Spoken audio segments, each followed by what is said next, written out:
여기 경악을 금치 못할 이야기가 있습니다. 미국 맨해튼에서 일어난 놀라운 사건인데요. 한 프랑스인 건축가가 예상치 못한 제안을 받게 됩니다. 한국 정부에서 맨해튼 한복판에 거대한 문화센터를 지어달라는 요청을 받은 건데요. 하지만 단순한 건축 프로젝트가 아니었습니다. 이웃 나라들의 반발이 시작되었고 시위대가 몰려들었죠. 그런데 더 놀라운 건 이 프랑스인 건축가가 보여준 한국을 향한 애정과 열정이었습니다. 그가 겪은 충격적인 경험들, 그리고 그 속에서 발견한 한국의 진정한 모습은 전 세계를 감동시키게 되는데요. 대체 맨해튼 한복판에서 어떤 일이 벌어졌던 걸까요? 오늘의 사연 함께 들어보시죠. 저는 이메일 하나가 제 인생을 바꿀 거라고는 전혀 예상하지 못했어요. 하지만 그 일이 바로 맨해튼의 맑고 시원한 가을 아침에 일어났습니다. 제 이름은 장미셸 로랑이고 저는 건물을 디자인하는 일을 하고 있어요. 그냥 일반적인 건물이 아니라 사람들이 멈춰서서 바라보게 만드는 건물들, 영화나 엽서에 등장하는 그런 유명한 랜드마크를 만들고 있죠. 그날 아침, 저는 맨해튼 중부의 마천루 옥상에 서서 방금 받은 이메일을 이해하려 애쓰고 있었어요. 바람이 제 재킷을 휘날리며 저는 앞에 펼쳐진 도시를 바라보았죠. 여기 위에서 보면 뉴욕은 유리, 강철, 콘크리트로 이루어진 거대한 퍼즐 같았어요. 아래로는 노란 택시들이 작은 점처럼 움직였고 아침 햇살이 수많은 창문에 반사되면서 도시 전체가 반짝였죠. 저는 휴대폰을 꺼내 이메일을 다시 읽어봤어요. 한국 정부에서 저를 원한다고요, 저를. 맨해튼의 새로운 문화센터를 디자인하고 건설을 감독해달라는 요청이었어요. 저는 고개를 갸웃했어요. 타이밍이 이상했거든요. 세상은 금융위기 한가운데에 있었고 기업들이 하나둘씩 문을 닫고 건설 프로젝트들도 취소되고 있었어요. 그런데 한국은 여기서 그들에게 이익을 주지 않을 문화센터 건설에 수백만 달러를 투자하려고 한다니 이해가 되지 않았죠. 이건 뭔가 더 있을 거야. 저는 혼잣말을 하며 옥상 가장자리로 걸어갔어요. 더 넓게 도시를 보려고요. 왼쪽에는 자랑스럽게 푸른 하늘을 배경으로 서 있는 엠파이어 스테이트 빌딩이 있었고 오른쪽에는 수천 명의 사람들이 공연과 농구 경기를 보러 모이는 메디슨 스퀘어 가든이 보였죠. 그리고 그 사이 귀한 맨해튼 땅 한 조각에서 저는 한국을 뉴욕 한가운데에 새롭게 창조해내라는 요청을 받았어요. 저는 한국에 대해 아는 것들을 떠올렸어요. 물론 삼성 휴대폰, LG 텔레비전, 현대 자동차처럼 한국의 기술은 어디서나 볼 수 있었죠. 제 딸이 멈추지 않고 보는 K-팝 음악과 한국 드라마도 알고 있었고요. 하지만 문화센터를 만든다는 것은 한국의 역사와 전통에 대해 훨씬 더 깊이 파고들어야 한다는 의미였어요. 한국의 건축, 예술, 그리고 그들의 사고방식을 이해해야만 했죠. 바람이 불어오자 저는 재킷을 더 꼭 붙잡았어요. 여기에서 보이는 바로 그 지역에 문화센터가 건설될 예정이었죠. 그곳은 개발자들이 쟁탈전을 벌일 만한 최고의 땅이었어요. 커리어를 좌우할 수도 있는, 세상의 이야기를 전할 수 있는 땅이었죠. 저는 스케치북을 꺼내어 대충 아이디어를 그려보기 시작했어요. 한국 전통 건축을 어떻게 뉴욕의 현대적인 스타일과 섞을 수 있을까? 어떻게 한국인들과 뉴욕 사람들이 모두 자랑스러워할 수 있는 무언가를 만들 수 있을까? 그 건물은 단순히 멋있어 보여야 하는 게 아니라 지나가는 사람들에게 한국의 이야기를 전할 수 있어야 했어요. 그때 제 휴대폰이 다시 울리며 새로운 이메일이 도착했어요. 이번 이메일에는 프로젝트에 관한 더 많은 세부 사항이 포함되어 있었죠. 예산과 일정도 나와 있었는데 그 숫자를 보니 제 눈이 커졌어요. 이건 그냥 일반적인 문화센터가 아니었어요. 한국 외에 가장 큰 한국 문화센터 중 하나가 될 예정이었죠. 압박감이 서서히 밀려왔어요. 이건 단순한 건축 프로젝트가 아니었어요. 이는 하나의 나라와 그 문화 전체를 대표하는 일이었어요. 작년에 LA에서 일본 문화센터를 방문한 일이 떠올랐어요. 그곳은 아름다웠지만 일본이라는 나라를 살아 숨쉬는 형태로 느끼기보다는 박물관 같았죠. 한국 정부는 그런 걸 원하지 않았어요. 그들은 활기가 넘치는, 공연도 열리고 예술도 전시되고 한국어를 가르치는 그런 공간을 원했어요. 두 문화를 잇는 다리가 되어줄 곳을 원했죠. 그날 오후 사무실로 돌아가며 제 머릿속은 이미 수많은 가능성으로 가득 차 있었어요. 그 이메일이 다른 사람들에게는 우연처럼 보일 수 있었겠지만 저에게는 운명처럼 느껴졌어요.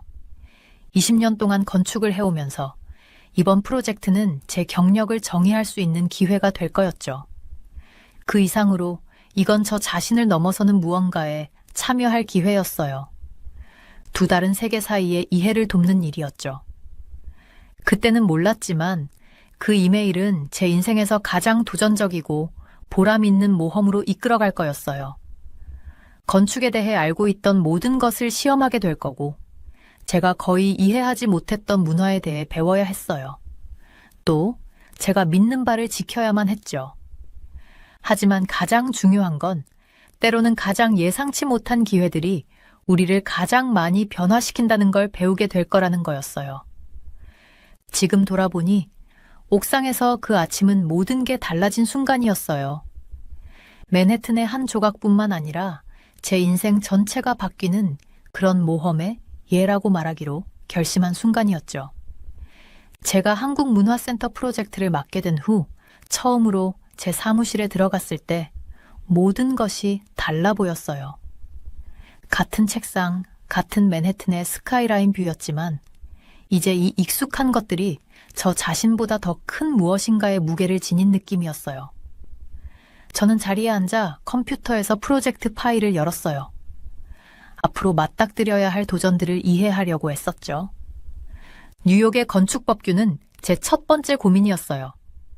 만약 맨해튼에서 무언가를 건설해본 경험이 있으시다면 그게 얼마나 거대한 퍼즐을 푸는 것과 비슷한지 아실 거예요. 모든 조각들이 계속 모양을 바꾸니까요. 하지만 이번에는 그보다 더 복잡했어요. 문화센터는 특별한 규정을 따라야 했어요. 마치 한국의 작은 조각을 뉴욕에 세우는 것처럼요. 이 건물은 대사관처럼 보안이 철저해야 했고 제가 한 번도 다뤄본 적 없는 안전 기능들이 필요했어요. 건설 현장 아래는 거미줄처럼 복잡한 상황이었어요. 지하 깊숙한 곳으로 지하철이 수천 명을 실어 나르고 있었죠. 전선, 수도관, 인터넷 케이블이 얽혀 있어서 머리가 아팠어요. 건설 중에 한 번의 실수만으로도 한 구역의 전력이 끊기거나 지하철 시스템이 마비될 수 있었어요. 정말 압박감이 컸죠. 하지만 진짜 압박은 기술적인 문제들에서 비롯된 게 아니었어요. 이 건물이 한국에게 의미하는 바에서 나왔죠. 그 사실을 처음 알게 된 건 문화외교관인 박민서 씨와 첫 만남을 가졌을 때였어요. 박민서 씨는 이 프로젝트에서 가장 중요한 인물 중 한 명이 될 사람이었죠. 그날 화요일 아침, 비 오는 날 박민서 씨가 제 사무실에 도착했어요. 네이비 블루 정장을 입고 조용한 자신감을 내뿜으며 저를 맞이했죠. 책상 앞에 앉자 그녀는 제 사무실 안의 모든 세부 사항을 눈여겨보는 듯했어요. 제 선반에 놓인 건축 모델에서부터 벽에 걸린 증명서까지요. 로랑 씨, 그녀가 손을 무릎에 가지런히 모으며 말했어요. 우리가 이 위치를 선택한 이유를 아시겠어요? 저는 잘 모르겠다고 답했어요. 창밖을 보세요. 그녀가 제 사무실 유리벽 쪽으로 걸어가며 말했어요. 무엇이 보이세요? 저도 그녀와 함께 창문으로 다가갔어요. 맨해튼이 보이네요. 고층 빌딩, 메디슨 스퀘어 가든, 엠파이어 스테이트 빌딩. 정확해요. 그녀가 웃으며 말했어요. 뉴욕의 심장, 미국 문화의 중심이에요. 그리고 곧 이곳에도 한국의 한 조각이 서게 될 거예요. 조용한 동네 어딘가에 숨겨져 있는 것이 아니라 모든 사람이 볼 수 있는 이곳에요. 박민서 씨는 저를 바라보며 진지한 표정을 지었어요. 하지만 이건 단지 아름다운 건물을 짓는 문제가 아니에요. 이건 우리가 누구인지를 세상에 보여주는 일이에요.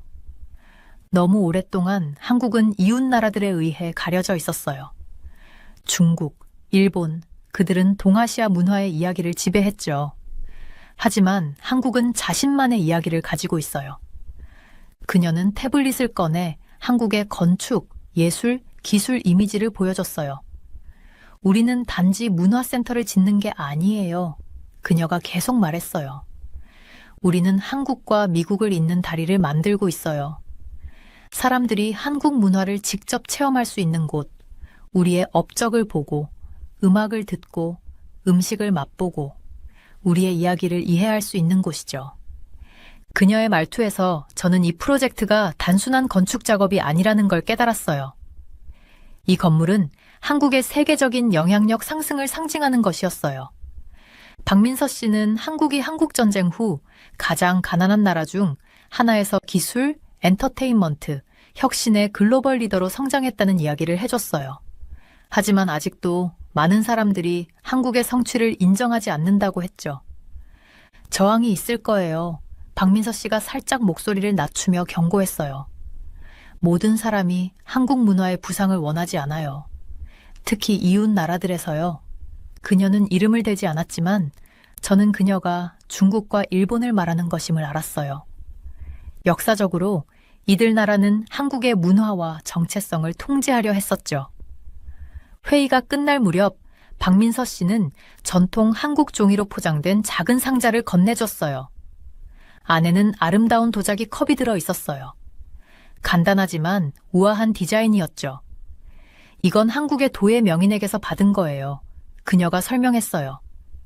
단순해 보이지만 이렇게 완벽하게 만들기까지는 수십 년의 연습이 필요했죠. 우리가 원하는 문화센터도 그런 거예요. 겉보기에는 자연스럽지만 수백 년의 전통과 기술이 담겨 있는. 저는 그 컵을 프로젝트 내내 제 책상 위에 두었어요. 매번 그것을 볼 때마다 박민서 씨가 말한 저항과 결단력을 떠올렸죠. 저는 앞으로의 도전이 단순히 기술적인 문제나 건축 법규에 그치지 않음을 알았어요. 이건 한국의 이야기를 세상에 전하는 싸움이 될 거라는 걸 깨달았어요. 그날 밤 사무실에서 늦게까지 일을 하면서 저는 그 도자기 컵을 손에 쥐고 제가 맡게 된 책임에 대해 생각했어요. 이제 이건 단지 아름다운 건물을 짓는 일이 아니었어요. 그것은 한 나라가 세상의 진짜 모습을 보여주는 일이었고 한국을 그보다 더 큰 이웃들의 그림자에 가두려는 이들과 맞서는 일이었어요. 이 프로젝트의 중요성은 단순히 높은 것이 아니라 역사적인 것이었죠. 제가 문제가 있다는 걸 처음 알게 된 건 어느 월요일 아침 건설 현장에 도착했을 때였어요. 몇 명의 사람들이 현장 입구 근처에 서서 플래카드를 들고 소리치고 있었어요. 뉴욕에서는 이런 시위가 흔한 일이었기에 별로 이상할 건 없었죠. 하지만 이번 시위에는 뭔가 다른 점이 있었어요. 집에 가. 사람들이 소리쳤어요. 우리는 내들의 선전이 필요 없어. 저는 우리 작업자들이 현장에 들어가려는 걸 지켜봤어요. 시위자들이 그들의 길을 막고 플래카드를 흔들면서 소리쳤어요. 제 심장이 빠르게 뛰기 시작했어요. 건물을 설계하면서 이렇게까지 격렬한 시위를 본 적은 없었거든요. 그때 민서가 제 옆에 나타났어요. 그녀의 얼굴은 걱정으로 굳어 있었죠. 장미셀, 이건 그냥 소음이나 건설 먼지에 관한 문제가 아니에요. 그녀가 조용히 말했어요. 그들의 플래카드를 더 잘 봐요. 저는 그랬어요. 플래카드를 더 자세히 봤죠. 건설에 대한 불만을 넘어서 그들은 한국 자체를 공격하고 있었어요.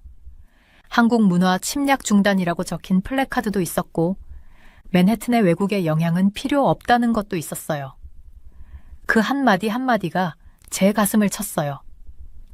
그날 저녁 저는 우리 프로젝트에 관한 뉴스를 온라인으로 검색했어요.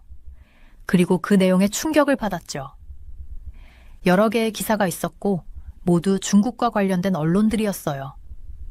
그들은 우리의 문화센터를 허영의 프로젝트라고 비판하면서 한국이 이웃 나라들보다 더 낫다는 걸 보여주려 한다고 주장했어요.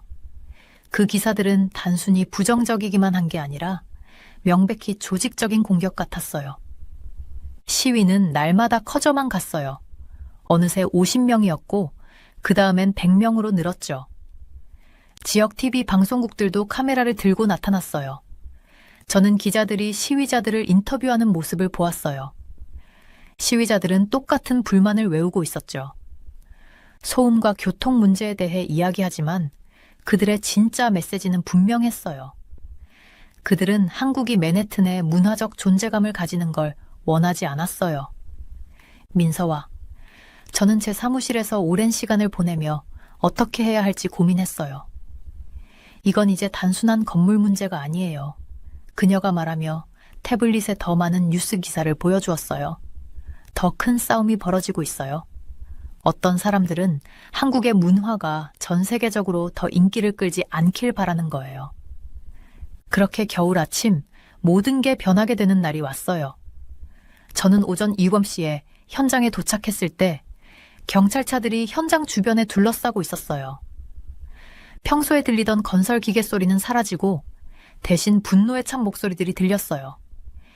200명이 넘는 시위자들이 현장의 모든 입구를 막고 있었고 우리 작업자들은 어쩔 줄 몰라 보였어요. 민서는 이미 현장에 있었어요. 차가운 공기 속에서 그녀의 숨이 하얗게 나왔죠. 그들이 우리를 완전히 막으려고 하고 있어요. 그녀가 말했어요.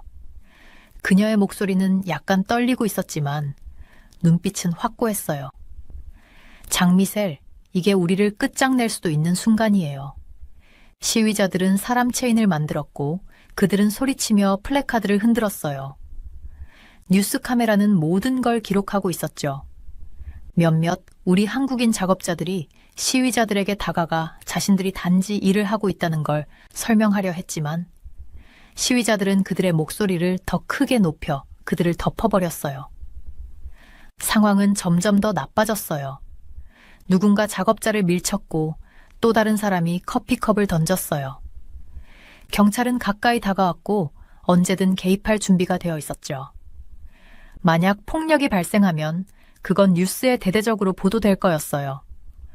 우리 프로젝트는 지연되거나 심지어 취소될 수도 있었죠. 민서가 제 팔을 가볍게 잡았어요. 당신이 그들과 대화해야 해요. 그녀가 말했어요.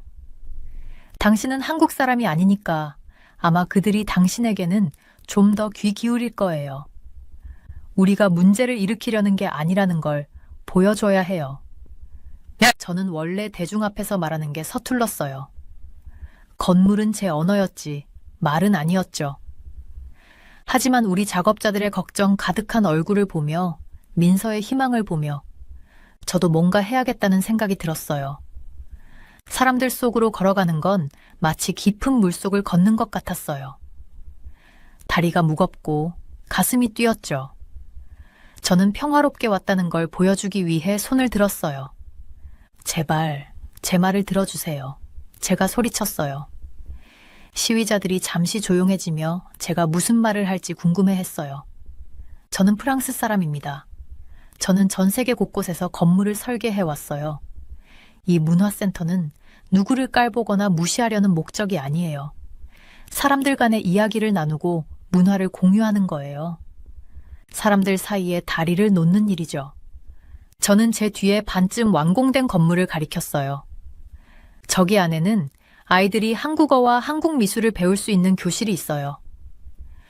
미국과 한국의 음악가들이 함께 공연할 수 있는 공간도 있고요. 사람들이 한국 음식을 맛볼 수 있는 카페도 있어요. 이건 정치적인 문제가 아니에요. 사람들을 하나로 모으는 일이에요. 잠시 동안 아무도 움직이지 않았고 아무도 말하지 않았어요. 그러다 한 노인이 군중 속에서 나와 말했어요. 제 할머니가 한국에서 이곳으로 오셨어요. 그가 말했어요. 할머니는 여기 와서 얼마나 힘들었는지, 사람들이 한국인들을 어떻게 멸시했는지 이야기해 주셨어요. 그런데 그는 우리 건물을 가리켰어요. 이건 다르잖아요. 이건 자부심에 관한 거죠? 그의 말이 군중에 뭔가 변화를 일으킨 것 같았어요. 사람들이 서로 조용히 이야기하기 시작했어요. 일부는 플래카드를 내리기도 했죠. 그동안의 분노의 에너지가 조금씩 사라지기 시작했어요. 그날 완전한 승리는 아니었어요. 여전히 남아있는 시위자들도 있었지만 많은 사람들이 그날 떠났어요. 더 중요한 건 그 모습을 본 지역 주민들이 우리를 지원하기 시작했다는 거예요. 그들은 우리 작업자들에게 커피를 가져다 주기도 했고 시청에 우리 프로젝트를 지지하는 편지를 보내기도 했죠. 그 추운 아침, 저는 중요한 걸 배웠어요. 건축은 단순히 건물에 관한 것이 아니에요. 때로는 자신이 믿는 바를 지키는 일이고 사람들이 두려움을 넘어서 더 큰 무언가를 볼 수 있도록 돕는 일이에요. 시위자들이 떠나는 모습을 보며 저는 이 문화센터가 단순한 제 설계 이상의 의미를 가진다는 걸 알았어요. 그것은 단합과 이해의 상징이 될 거예요. 저는 기중기가 첫 번째 한글벽 섹션을 제자리에 올리는 모습을 보면서 감탄했어요. 아침 햇살이 금속과 돌을 비추며 그것들이 맨해튼 스카이라인 위에서 반짝였죠. 이건 단순한 벽이 아니었어요. 우리 문화센터의 중심이 될 것이었고 하늘 높이 22m까지 솟아오를 예정이었죠. 이 벽은 2만 개의 블록으로 구성될 예정이었고 각 블록에는 전 세계 사람들의 이야기가 새겨져 있었어요. 각 블록은 누군가의 삶의 작은 조각 같아요. 민서가 건설팀이 섹션을 조심스럽게 설치하는 모습을 보며 저에게 설명했어요. 그녀는 이미 설치된 블록 중 하나를 가리켰죠. 이거 보세요. 한국전쟁 참전 용사분께서 복무 중에 지역 가족과 우정을 쌓았던 이야기예요. 저기 있는 건 K-POP 음악을 좋아해서 한국어를 배운 젊은 학생의 이야기죠. 벽은 하나하나 차곡차곡 완성되어 가고 있었지만 우리의 어려움은 끝나지 않았어요. 매일 아침 현장에 도착할 때마다 우리의 프로젝트를 비판하는 기사들을 보게 되었죠. 헤드라인은 날이 갈수록 더 심해졌어요. 한국문화센터, 분열의 기념비라거나 맨해튼 스카이라인이 위협받고 있다는 식이었죠. 많은 기사들은 중국 자본이 들어간 언론에서 나온 것이었고 한국이 다른 문화를 밀어내고 자랑하려는 듯한 인상을 주려 했어요. 이런 공격을 보는 게 정말 아팠어요. 우리가 모든 세부 사항에 얼마나 신경을 썼는지 알았기 때문에 더 그랬죠. 한글벽은 사람들을 나누기 위한 것이 아니었어요. 오히려 사람들을 하나로 묶기 위한 것이었죠. 각 블록은 연결의 이야기를 전하고 있었고 사람들이 국경을 넘어서 서로 배워가는 이야기였어요. 어느 날 아침 저는 민서가 벽을 뚫어져라 바라보며 걱정스러운 표정을 짓고 있는 걸 봤어요. 사람들이 우리가 돈 낭비한다고 해요. 그녀가 조용히 말했어요. 한국은 이렇게 어려운 시기에 이런 걸 지을 때가 아니라는 거죠. 저는 그녀의 눈에서 스트레스가 느껴졌어요. 이 프로젝트는 그녀와 그녀의 나라에게 정말 중요한 일이었거든요. 그럼 우리가 왜 이게 중요한지 보여주죠. 제가 말했어요. 그래서 우리는 지역 학교들을 초대해서 현장을 방문하게 했어요. 학생들이 한글, 즉 한국어 알파벳에 대해 배우는 모습을 저는 평생 잊지 못할 거예요. 그들은 세종대왕이 수백 년 전 평범한 사람들이 읽고 쓸 수 있도록 한글을 만든 이야기에 매료되었죠.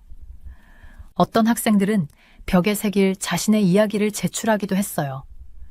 개장일 큰 시험이 찾아왔어요. 드디어 벽이 완성되어 하늘을 향해 수천 개의 이야기로 이루어진 거대한 퍼즐처럼 펼쳐졌죠. 전 세계에서 온 뉴스팀들이 보도하기 위해 몰려왔어요. 저는 숨을 멈추고 커버가 벗겨지는 모습을 지켜봤어요. 그 순간 벽이 모든 이들에게 모습을 드러냈죠.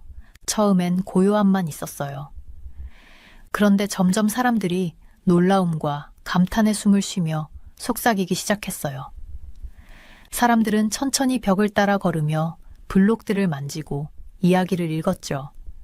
한 한국계 미국인 소녀가 벽 아래쪽에 있는 블록을 가리키며 신나게 말했어요. 엄마, 저기 봐요. 이거 영어랑 한국어로 되어 있어요. 그녀의 엄마는 눈에 눈물을 글썽이며 함께 이야기를 읽었어요. 한 노인이 제 시선을 끌었어요. 그는 조용히 서서 하나하나 블록을 읽고 있었어요. 나중에 알고 보니 그는 수년간 아시아 문화에 대해 가르쳤던 퇴직한 교수님이었죠. 이것이야말로 사람들이 연결될 수 있는 다리를 만드는 방법이에요. 그가 감동적인 목소리로 말했어요. 정치가 아니라 이야기로 말이죠. 그날 하루 종일 군중은 계속해서 늘어났어요. 다양한 배경을 가진 사람들이 블록을 문질러 보고 사진을 찍고 낯선 사람들과 이야기를 나누었죠. 심지어 벽을 만드는데 도움을 준 건설 노동자들도 가족들을 데리고 와서 이 벽을 보았어요. 민서가 해가 지고 길게 그림자가 드리워진 벽을 보며 저에게 다가왔어요. 저기 보세요. 그녀가 사람들이 아직도 모여있는 군중을 가리키며 말했어요. 이제 더 이상 한국 이야기만 보고 있는 게 아니에요. 그들도 자신의 이야기를 보고 있는 거예요. 그녀 말이 맞았어요. 한글 벽은 우리가 상상했던 것 이상으로 커졌어요. 이건 더 이상 단순히 한국어 글자의 벽이 아니었어요. 그것은 사람들 간의 연결이었고 각 블록은 누군가의 삶으로 이어지는 작은 창문이었죠. 저희를 막으려 했던 시위자들은 여전히 있었지만 그들의 목소리는 이제 더 작아졌어요. 사람들의 이야기와 새로운 친구들을 만드는 소리에 묻혀버렸죠.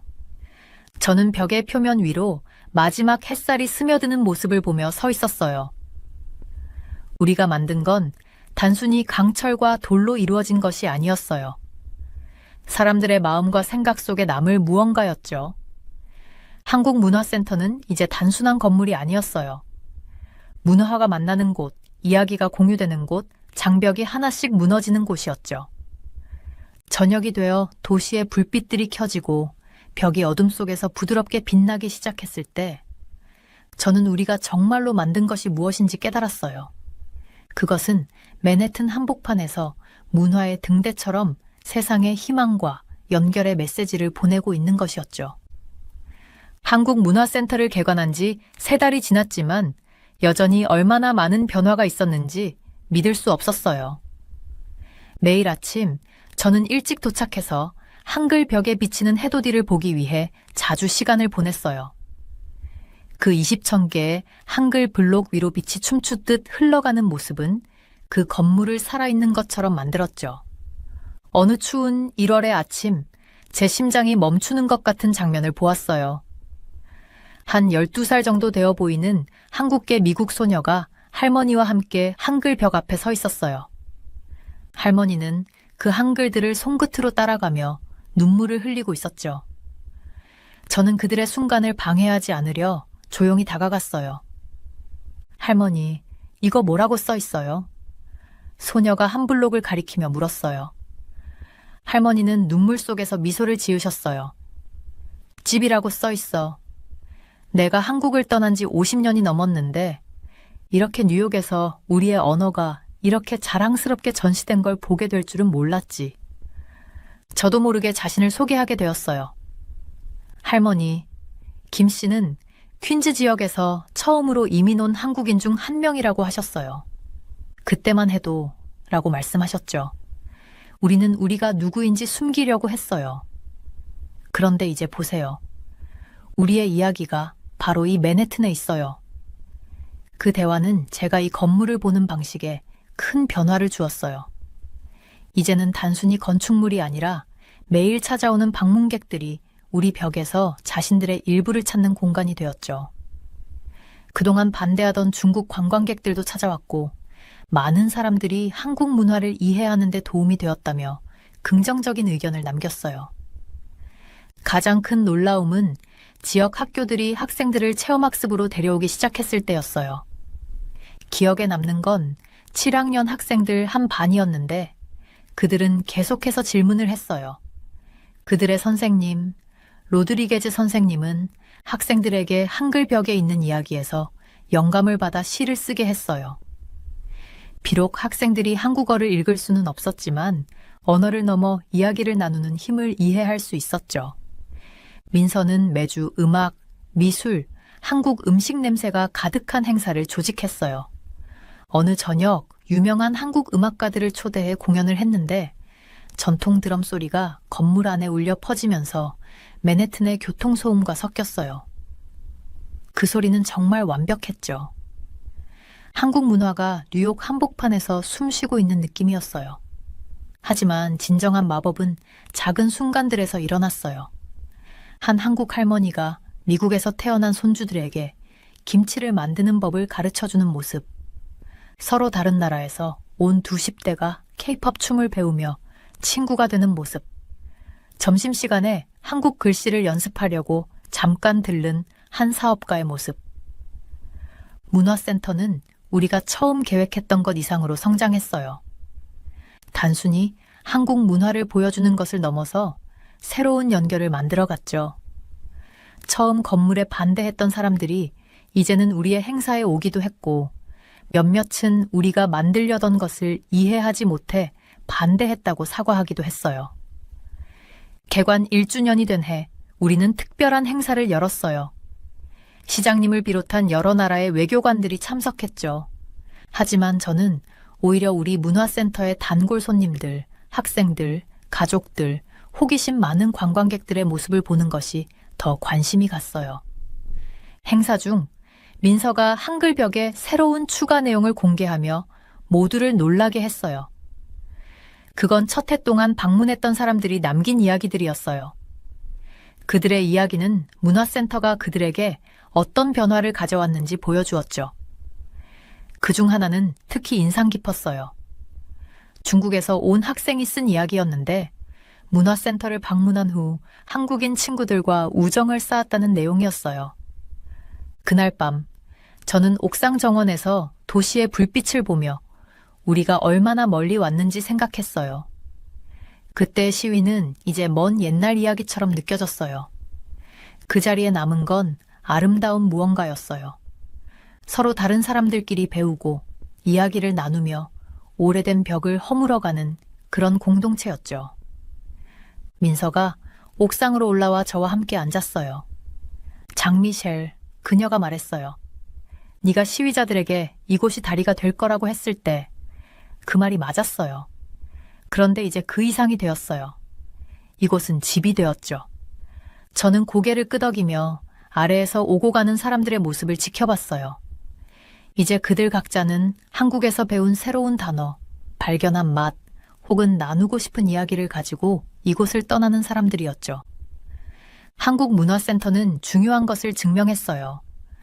우리가 서로를 이해할 수 있는 공간을 만들면 정말 멋진 일들이 일어난다는 것을, 이제는 더 이상 한국 문화를 세상에 보여주는 것만이 아니라 사람들이 서로의 차이를 넘어서며 새로운 것을 창조하는 공간이 되었죠.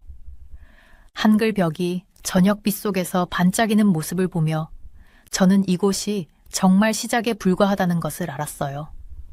이곳의 진정한 유산은 사람들이 맺은 연결, 그들에게 영감을 준 이야기들, 그리고 마음과 마음을 이어주는 다리들 속에서 계속 살아갈 거예요. 맨해튼 옥상에서 그 첫날을 돌아보면 그때 저 자신을 거의 알아볼 수 없어요. 그 당시에 장 미셸은 그냥 아름다운 건물을 짓는 건축가에 불과했어요. 지금은 건물이 사람들의 삶을 바꿀 수 있다는 걸 이해하게 되었어요. 매일 아침 저는 출근길에 한국문화원을 지나가요. 한국어 수업을 듣기 위해 급히 들어가는 학생들을 보면 저도 모르게 미소가 지어져요. 어제는 문화원 본관에서 케이팝 춤을 연습하는 청소년들을 잠시 멈춰서 지켜봤어요. 그들은 자신이 어디에서 왔든 상관없이 춤을 추며 얼굴에 환한 미소를 띠고 있었어요. 그 문화원은 이제 단순한 건물이 아니라 살아 움직이는 공간이 되었어요. 매주 축제 때면 가족들이 모여 한국의 길거리 음식을 나누며 시간을 보내요. 한국과 미국의 예술가들이 함께 작업실에서 두 나라 문화를 섞은 새로운 형태의 예술을 만들어가고 있어요. 예전에는 우리를 반대하던 시위자들도 이제는 무료 콘서트와 미술 전시를 즐기러 오죠. 문화원에서 함께 일했던 민서에게 배운 중요한 교훈이 있어요. 어느 날 그곳 카페에서 커피를 마시며 민서가 이렇게 말했어요. 건물은 사람과 같아요. 사람들을 하나로 모을 수도 있고 멀어지게 할 수도 있어요. 그 말이 맞았어요. 우리가 건물에 추가한 모든 세부 사항들, 전통 한국 건축을 떠오르게 하는 곡선 지붕부터 사람들이 앉아서 대화할 수 있는 열린 공간까지, 모든 것이 문화 간의 연결을 만드는 데 중요한 역할을 했어요. 그 건물은 저를 예상치 못한 방식으로 변화시켰어요. 저는 그곳의 선생님들 덕분에 기본적인 한국어를 배우게 되었어요. 이제 한국인 방문객들이 오면 제가 그들의 언어로 인사를 건넬 때 그들의 얼굴이 환해져요. 비록 실수를 하더라도 제가 배워서 인사했다고 고마워해 주시죠. 그 간단한 존경의 표현이 많은 기회를 열어줬어요. 기억에 남는 순간이 있어요. 지난 겨울 문화원에서 어떤 행사 후에 한 노인 한국 여성이 저에게 다가왔어요. 눈에 눈물이 고인 채로 제 손을 잡고 통역을 통해 자신의 이야기를 들려줬어요. 그녀는 어린 시절 어려운 시기를 겪으며 한국을 떠났고 그동안 자신의 뿌리와 떨어져 지냈다고 했어요. 그러나 이제는 매주 손자들과 함께 문화원에 오고 있다고 말했죠. 이곳이, 그녀는 말했어요, 아이들이 자신이 누구인지를 이해하는 데 도움이 돼요. 한국문화원의 성공은 새로운 프로젝트로 이어졌어요. 다른 나라들에서도 그들의 이야기를 전할 수 있는 문화원을 설계해 달라고 요청했어요. 하지만 새로운 프로젝트를 시작할 때마다 저는 여기서 배운 교훈을 떠올려요. 건축은 단순히 아름다운 공간을 만드는 것이 아니라 사람들이 그들의 문화와 꿈, 삶을 나누는 공간을 만드는 것이라는 걸요. 민서와 저는 아직도 자주 만나서 문화원의 미래에 대해 이야기해요. 최근에는 한글 벽 앞에 앉아 사람들이 그 벽을 따라 글자를 만지며 사진을 찍는 모습을 지켜봤어요. 그때 민서가 저에게 물었어요. 처음에 이렇게 될 거라고 상상했었어요. 전혀 상상하지 못했어요. 시작할 때 저는 그저 또 하나의 문화원을 짓고 있다고 생각했어요. 사람들이 서로 다가가고 있는 다리를 만드는 일이라고는 전혀 몰랐어요. 시위와 도전, 정치적 긴장들이 저에게 가르쳐 준 건 건축이 평화와 이해를 위한 강력한 도구가 될 수 있다는 것이었어요. 이제 젊은 건축가들이 종종 저에게 조언을 구해요. 저는 항상 이렇게 말해요. 그냥 건물을 디자인하지 말고 사람들을 하나로 모을 수 있는 공간을 디자인하세요. 이 프로젝트가 제 건축에 대한 관점을 어떻게 바꿨는지 함께 나누어요. 아름다운 구조물만 만드는 것에 그치지 말고 사람들이 연결되고 배우고 함께 성장할 수 있는 공간을 만드는 것이 중요하다고 말해요. 가끔 저녁에 저는 그 여정을 시작한 그 옥상에 올라가요. 이제 도시는 예전과 달라요. 한국문화원이 고층 빌딩들 사이에서 자랑스럽게 서 있고 저녁이면 따뜻한 불빛이 반짝여요. 여기서 저는 사람들이 건물을 들어가고 나오는 모습을 볼 수 있어요. 그들 각자는 한국 문화를 세상에 전하는 작은 조각을 지니고 있죠. 이 프로젝트는 단지 맨해튼의 한 부분을 변화시킨 것이 아니라 저 자신을 변화시켰어요. 건축가가 된다는 것은 단지 공간을 넘나드는 다리를 만드는 것이 아니라 사람들과 문화 사이의 다리를 만드는 일이라는 걸 배웠어요. 저는 도시 위로 해가 지는 모습을 보며 이것이 시작에 불과하다는 걸 알게 되었어요. 한국문화원의 진정한 이야기는 그 벽이나 디자인에 있는 것이 아니라 매일 수천 명이 만들어가는 수많은 연결들 속에 있다는 걸요.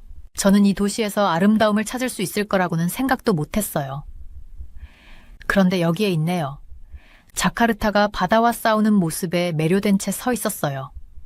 손은 관측 데크의 차가운 금속 난간을 꽉 잡고 있었고 바닷바람에 입술에 소금기가 묻었어요. 아래를 내려다보니 인도네시아의 수도인 자카르타가 살아 숨 쉬듯 보이고 있었어요. 좁은 골목, 현대적인 건물들, 그리고 오래된 전통들이 한데 섞여 있는 모습은 마치 캔버스에 물감이 섞이는 것처럼 보였죠. 제 이름은 엠마 싱클레어이고 환경정책 전문가예요. 쉽게 말하면 도시들이 환경 문제를 해결할 수 있도록 돕는 일을 하고 있죠. 하지만 자카르타의 문제는 단순한 환경 문제에 그치지 않았어요. 이 도시는 말 그대로 땅속으로 가라앉고 있었고 제 일은 이 도시를 구하는 일이었어요. 저는 스마트폰을 꺼내 자카르타 해안을 사진으로 찍었어요. 제 데이터 수집이 점점 늘어나고 있었죠. 그 수치는 충격적이었어요. 매년 자카르타 아래 땅은 약 13cm씩 가라앉고 있었어요. 그건 보통 연필 길이 정도죠. 그렇게 생각하면 별거 아닌 것처럼 들리겠지만 상상해 보세요. 매년 그만큼 도시 전체가 가라앉고 있다고요. 어떤 지역은 이미 땅이 너무 많이 가라앉아서 아이들이 뛰어놀던 동네에 바닷물이 들어오고 있었어요. 아침 햇살이 유리로 된 고층 빌딩에 반사되어 반짝였어요. 하지만 그 아름다운 건물들이 문제의 일부였죠. 자카르타는 너무 빠르게 성장했고 발전을 너무 갈망했어요. 수백만 명의 사람들과 수천 개의 건물들이 물을 필요로 했고 그들은 지하에서 그 물을 빼냈어요. 지하수를 빼내면서 그 위의 땅은 점점 무너져 내렸죠. 마치 거대한 스폰지가 물기를 짜내는 것처럼요. 저는 시계를 확인했어요. 또 다른 회의 시간이 다가오고 있었죠. 자카르타에 온 지 2주밖에 되지 않았지만 제 일정은 벌써 빽빽했어요. 인도네시아 정부는 전 세계의 전문가들을 불러 모아 그들이 바라는 구원책을 만들려고 했어요. 바로 33km에 걸쳐 해안선을 따라 이어지는 거대한 방파제였죠. 그 길이는 300개가 넘는 축구장을 잇는 것보다 길어요. 다음 회의를 향해 걸어가면서 자카르타의 유명한 전통시장을 지나쳤어요. 열대 과일과 향신료들이 가득한 공기가 코를 자극했죠. 달콤한 망고, 매운 생강, 향긋한 레몬그라스 냄새가 섞였어요. 상인들은 인도네시아어로 가격을 외쳤고 오토바이들은 좁은 길을 가로지르며 지나갔어요. 이곳이 바로 진짜 자카르타였어요. 수백만 명이 집처럼 부르는 도시였고 그곳은 이제 위험에 처해 있었어요. 회의실에 들어가자 새로운 동료들이 있었어요.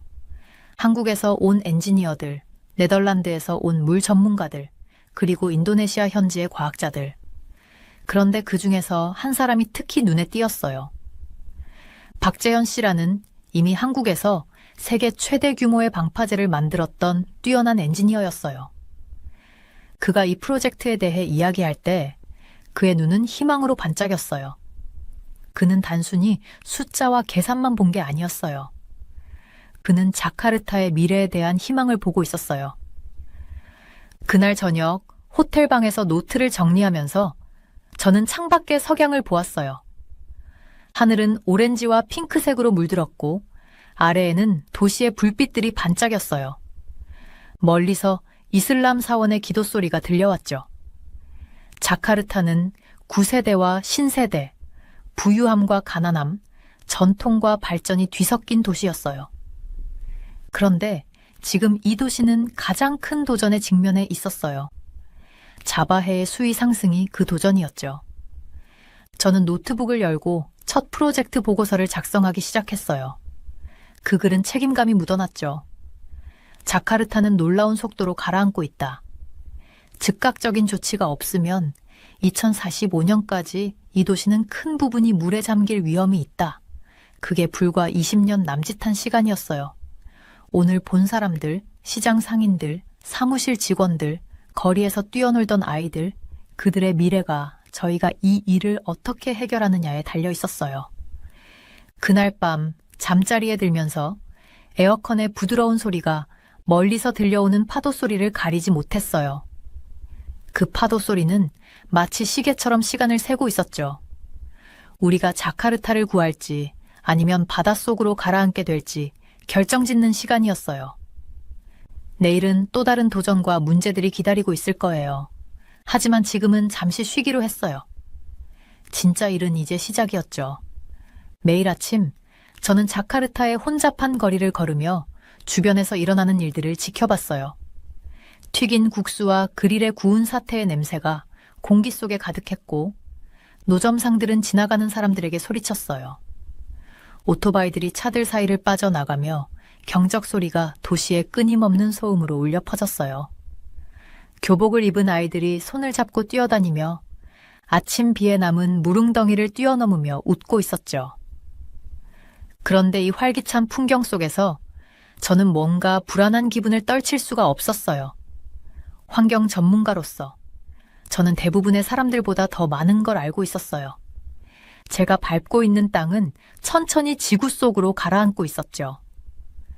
그 사실을 아는 것만으로도 그 무게가 제 노트북 가방보다 더 무겁게 느껴졌어요. 저는 제일 좋아하는 커피카트를 지나갔어요. 그곳에서 파크 부디 할아버지가 항상 따뜻한 미소로 저를 맞이해 주셨죠. 좋은 아침이야, 엠마. 하고 부디 할아버지가 외치며 벌써 제 평소 좋아하는 진한 블랙 커피를 준비하고 계셨어요. 그가 커피를 만들고 있을 때 저는 그의 카트 뒤쪽 벽에 있는 물 자국을 봤어요. 그 자국이 지난주보다 높아져 있었어요. 물이 점점 심해지네요, 파크 부디? 제가 커피를 받아들며 물었어요. 부디 할아버지는 고개를 끄덕이며 얼굴이 진지해졌어요. 저희 아들 집이 해안 근처에 있는데 지난달에 이사 갔어요. 물이 계속 들어와서 아무리 대책을 세워도 소용이 없어요. 이런 이야기들이 점점 더 흔해지고 있었어요. 자카르타에 오기 전에 저는 모든 보고서를 다 읽었지만 종이에 적힌 숫자만으로는 일어나는 일의 인간적인 비용을 알 수 없었어요. 매년 13cm씩 땅이 가라앉는다는 건 추상적인 수치에 불과하지만 그 땅에서 살고 있는 가족이 물에 잠긴 집에서 이삿짐을 들고 나오는 모습을 보면 그게 얼마나 심각한 문제인지를 실감하게 되죠. 저는 프로젝트 사무실로 향하면서 여러 동네를 지나갔어요. 비즈니스 지구에선 반짝이는 고층 빌딩들이 하늘을 향해 솟아 있었고 유리창에 아침 햇살이 반사되고 있었죠. 하지만 이런 곳에서도 위기 징후는 분명히 보였어요. 건물 기초에 균열이 생기고 벽들이 기울어져 있었어요. 거리의 중간 부분은 눈에 띄게 움푹 패여 있었죠. 부유한 동네와 가난한 동네의 차이는 극명했어요. 부유한 지역에서는 사람들이 개인적으로 방수벽을 만들고 강력한 펌프를 설치했죠. 하지만 가난한 지역에서는 사람들은 모래주머니와 희망에 의지하고 있었어요. 그게 너무 불공평하다는 생각이 들었어요. 문제에 가장 적게 기여한 사람들이 그로 인해 가장 많은 고통을 겪고 있다는 사실이요. 교차로에서 빨간불을 기다리며 저는 물 절약에 대해 배우고 있는 학생들 무리를 봤어요. 그들은 작은 정원 주위에 모여서 선생님이 물 절약 방법에 대해 설명하는 걸 듣고 있었어요. 다음 세대가 이런 문제에 대해 배우고 있다는 게 희망을 주었지만 동시에 우리의 일이 얼마나 급박한지도 다시 한번 느끼게 되었어요. 이 아이들이 자라날 도시가 있을까요? 그때 제 휴대폰이 진동을 울렸어요. 아침 회의에 대한 재현 씨의 메시지였죠. 화면에 그의 이름을 보고 저는 직장에서의 긴장감과는 별개로 제 뱃속에서 가벼운 두근거림을 느꼈어요. 그 느낌을 잠시 미뤄두고 해야 할 일에 집중했어요. 프로젝트 사무실에 도착했을 때 벽마다 지도들이 걸려 있었어요. 위성사진이 자카르타를 하늘에서 비추고 있었죠.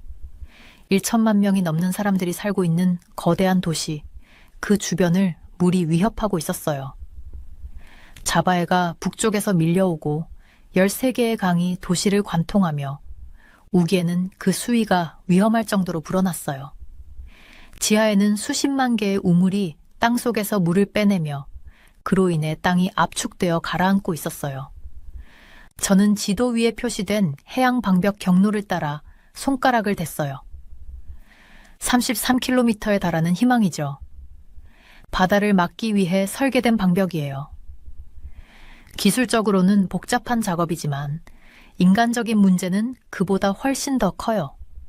우리는 여러 정부 기관과 협력해야 하고 토지 관리 문제를 해결하고 환경에 미치는 영향을 관리해야 하며 지역사회가 이 프로젝트를 지지하도록 설득해야 했어요. 아침 회의 보고서를 검토하면서 제 커피는 식어가고 있었어요. 그때 저는 파크 부디와 같은 사람들, 자카르타에서 그저 평범하게 살아가려는 수백만 명의 사람들이 떠올랐어요. 그들은 도시가 천천히 가라앉고 있다는 걸 알지만 우리가 해결책을 찾을 거라 믿고 있었죠. 우리는 그들을 실망시킬 수 없었어요. 아침 해가 더 높이 떠오르며 저는 창밖에서 점점 더 바빠지는 도시의 소리를 들었어요. 또 다른 자카르타의 하루가 시작되고 있었죠. 또 다른 하루, 시간과 자연, 관료주의와 싸우는 하루.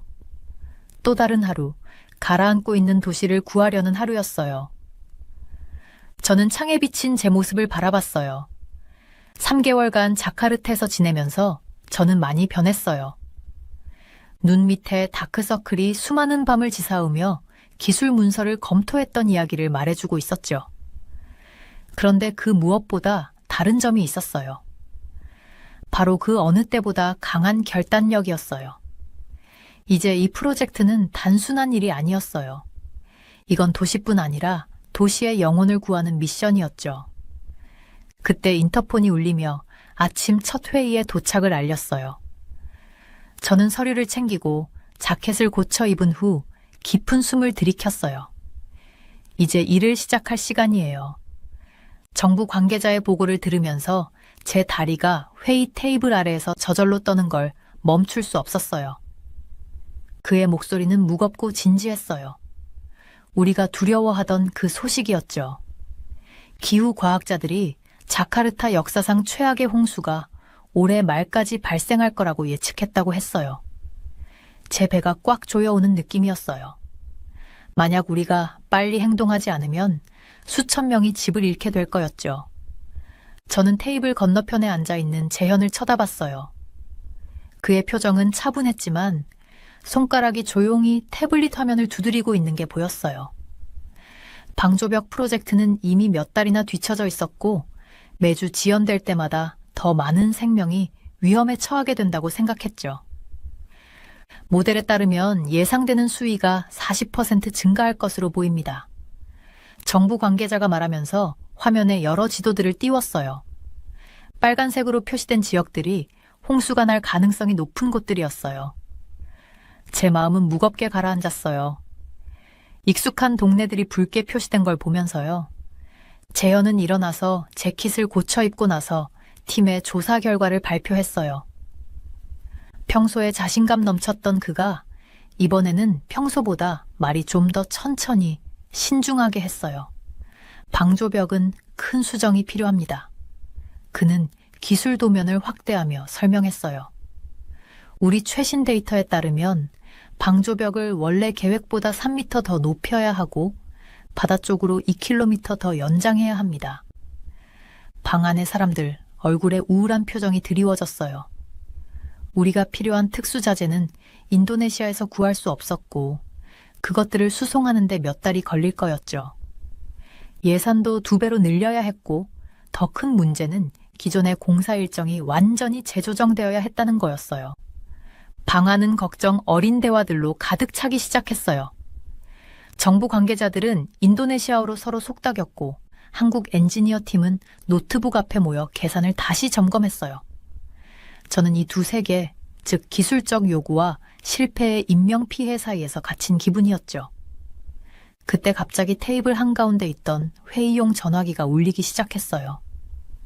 그 날카로운 소리가 혼란 속에서 마치 칼처럼 뚫고 나갔죠. 저는 급히 손을 뻗어 스피커 버튼을 눌렀어요. 7구역에서 긴급 상황 발생. 필드 감독이 영어로 소리쳤어요. 조수 높이가 우리가 기록한 것보다 더 높습니다. 3개 동네가 이미 물에 잠겼습니다. 저는 의자에서 벌떡 일어나며 의자도 뒤로 넘어뜨렸어요. 얼마나 심각한가요? 옛날 방조벽이 금이 가고 있습니다. 감독이 떨리는 목소리로 보고했어요. 물이 2군데에서 새고 있습니다. 지금은 조금씩 새지만 점점 더 심해지고 있습니다. 즉시 도움이 필요합니다.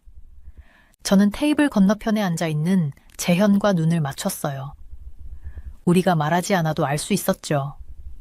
우리가 두려워했던 순간이 온 거예요. 바다는 우리의 계획이나 일정 따위는 기다려주지 않았어요. 모두들 들어주세요. 저는 제 목소리의 힘에 놀라며 외쳤어요. 지금 당장 행동해야 합니다. 재현 씨, 당신 팀에서 긴급 수리를 맡을 수 있겠어요?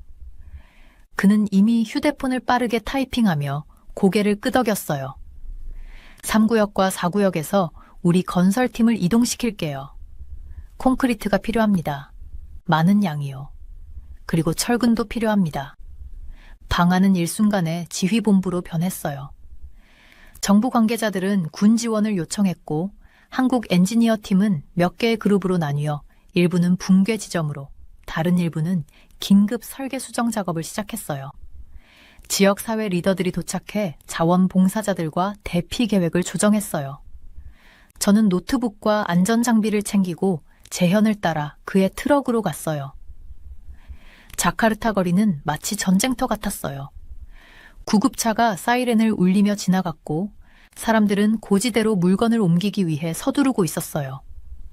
평소에는 푸르던 하늘은 이상한 회색으로 변해 있었죠. 붕괴 현장에 도착하자 제 심장이 멎는 줄 알았어요. 사람들이 홍수의 가장자리에 몰려 있었고 오래된 방조벽의 금에서 탁탁 소리가 나며 진흙물들이 쏟아져 나오고 있었어요. 공기는 소금기와 디젤 냄새로 가득했고 비상 펌프들이 돌아가고 있었죠.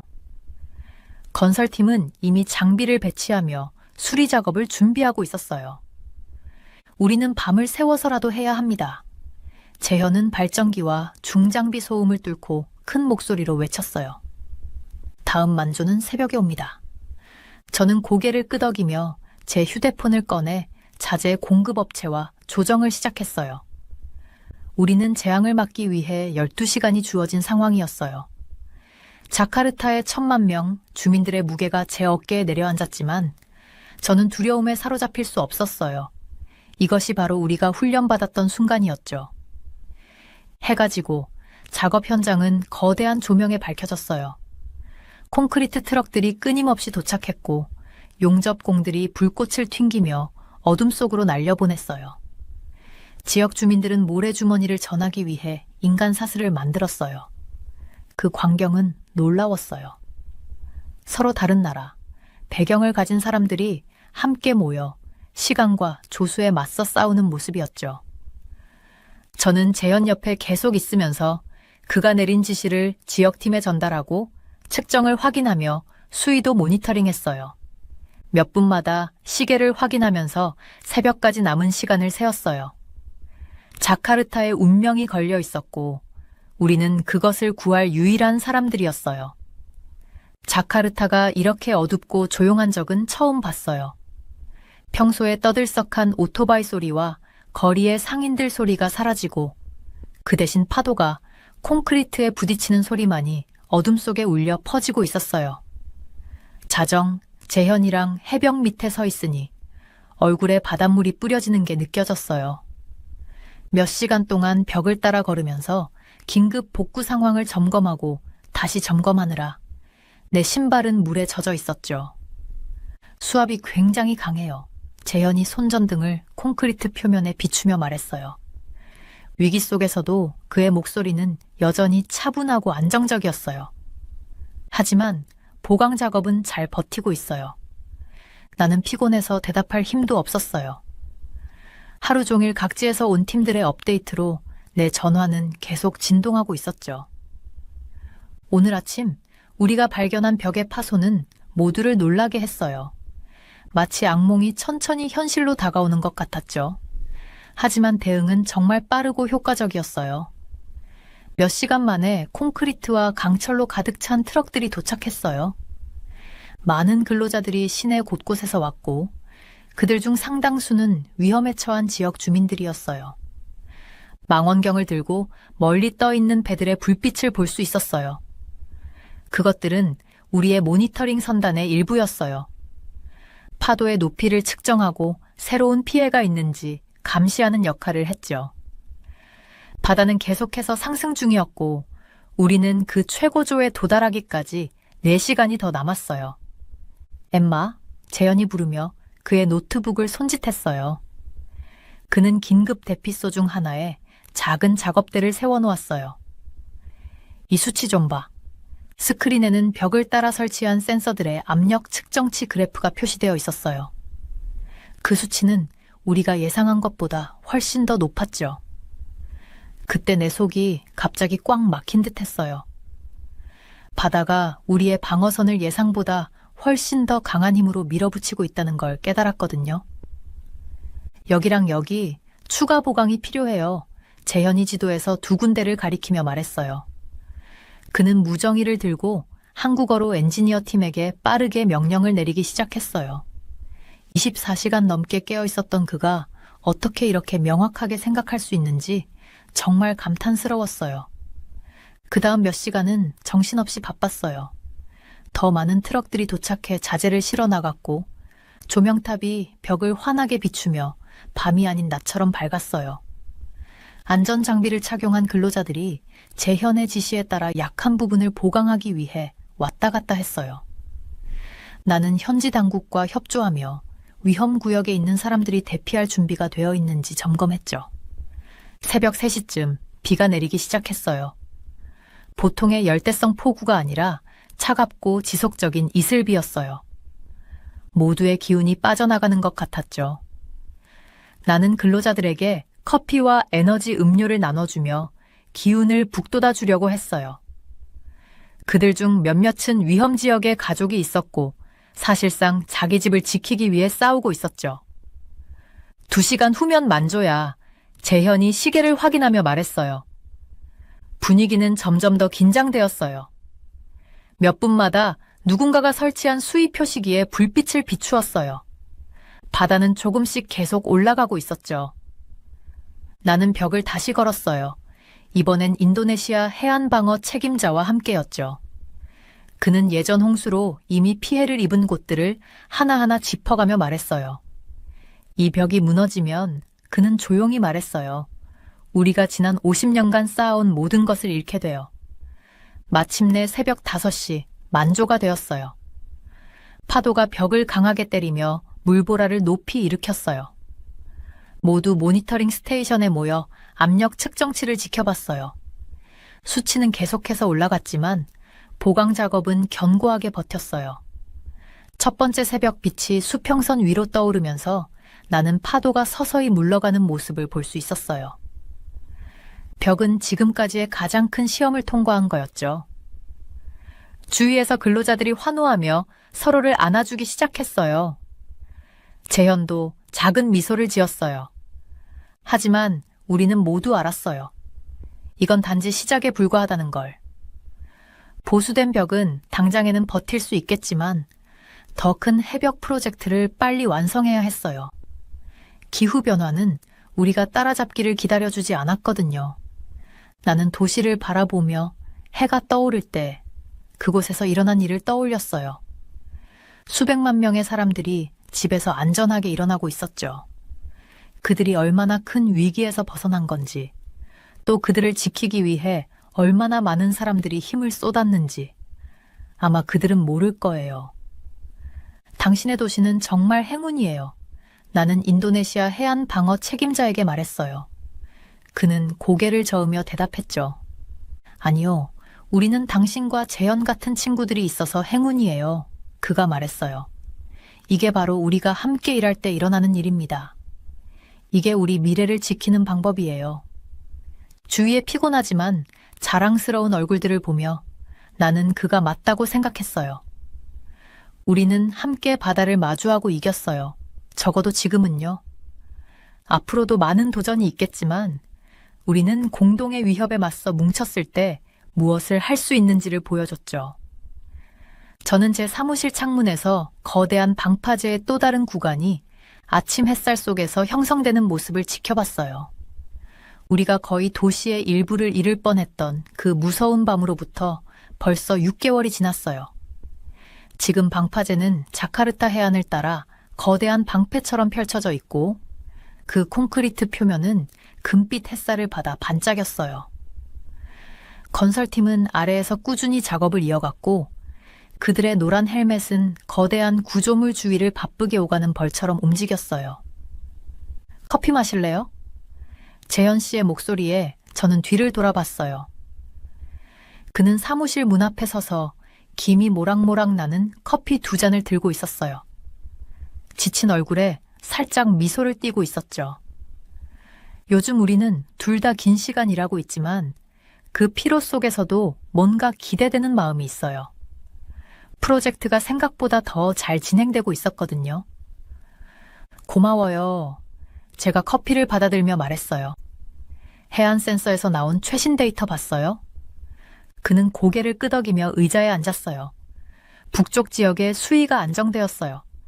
방파제가 제 역할을 하고 있죠.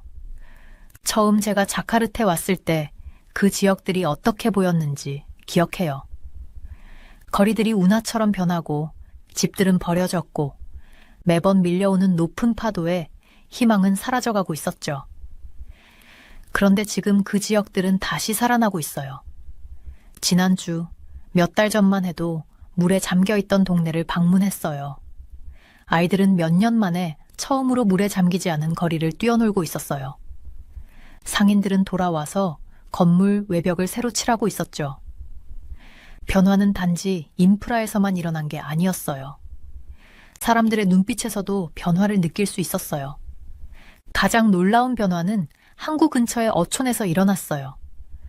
우리가 그 방파제 구간을 처음 만들었을 때 지역 어민들은 이게 자신들의 사업에 악영향을 미칠까 걱정했어요.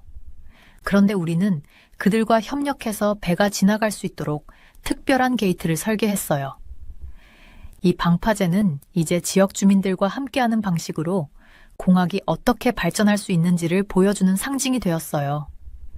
사리 아주머니의 와룽 기억나요? 제가 재현 씨에게 물었어요.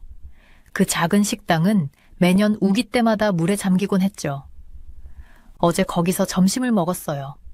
이제 물 걱정 없이 바깥에 테이블을 추가하셨더라고요.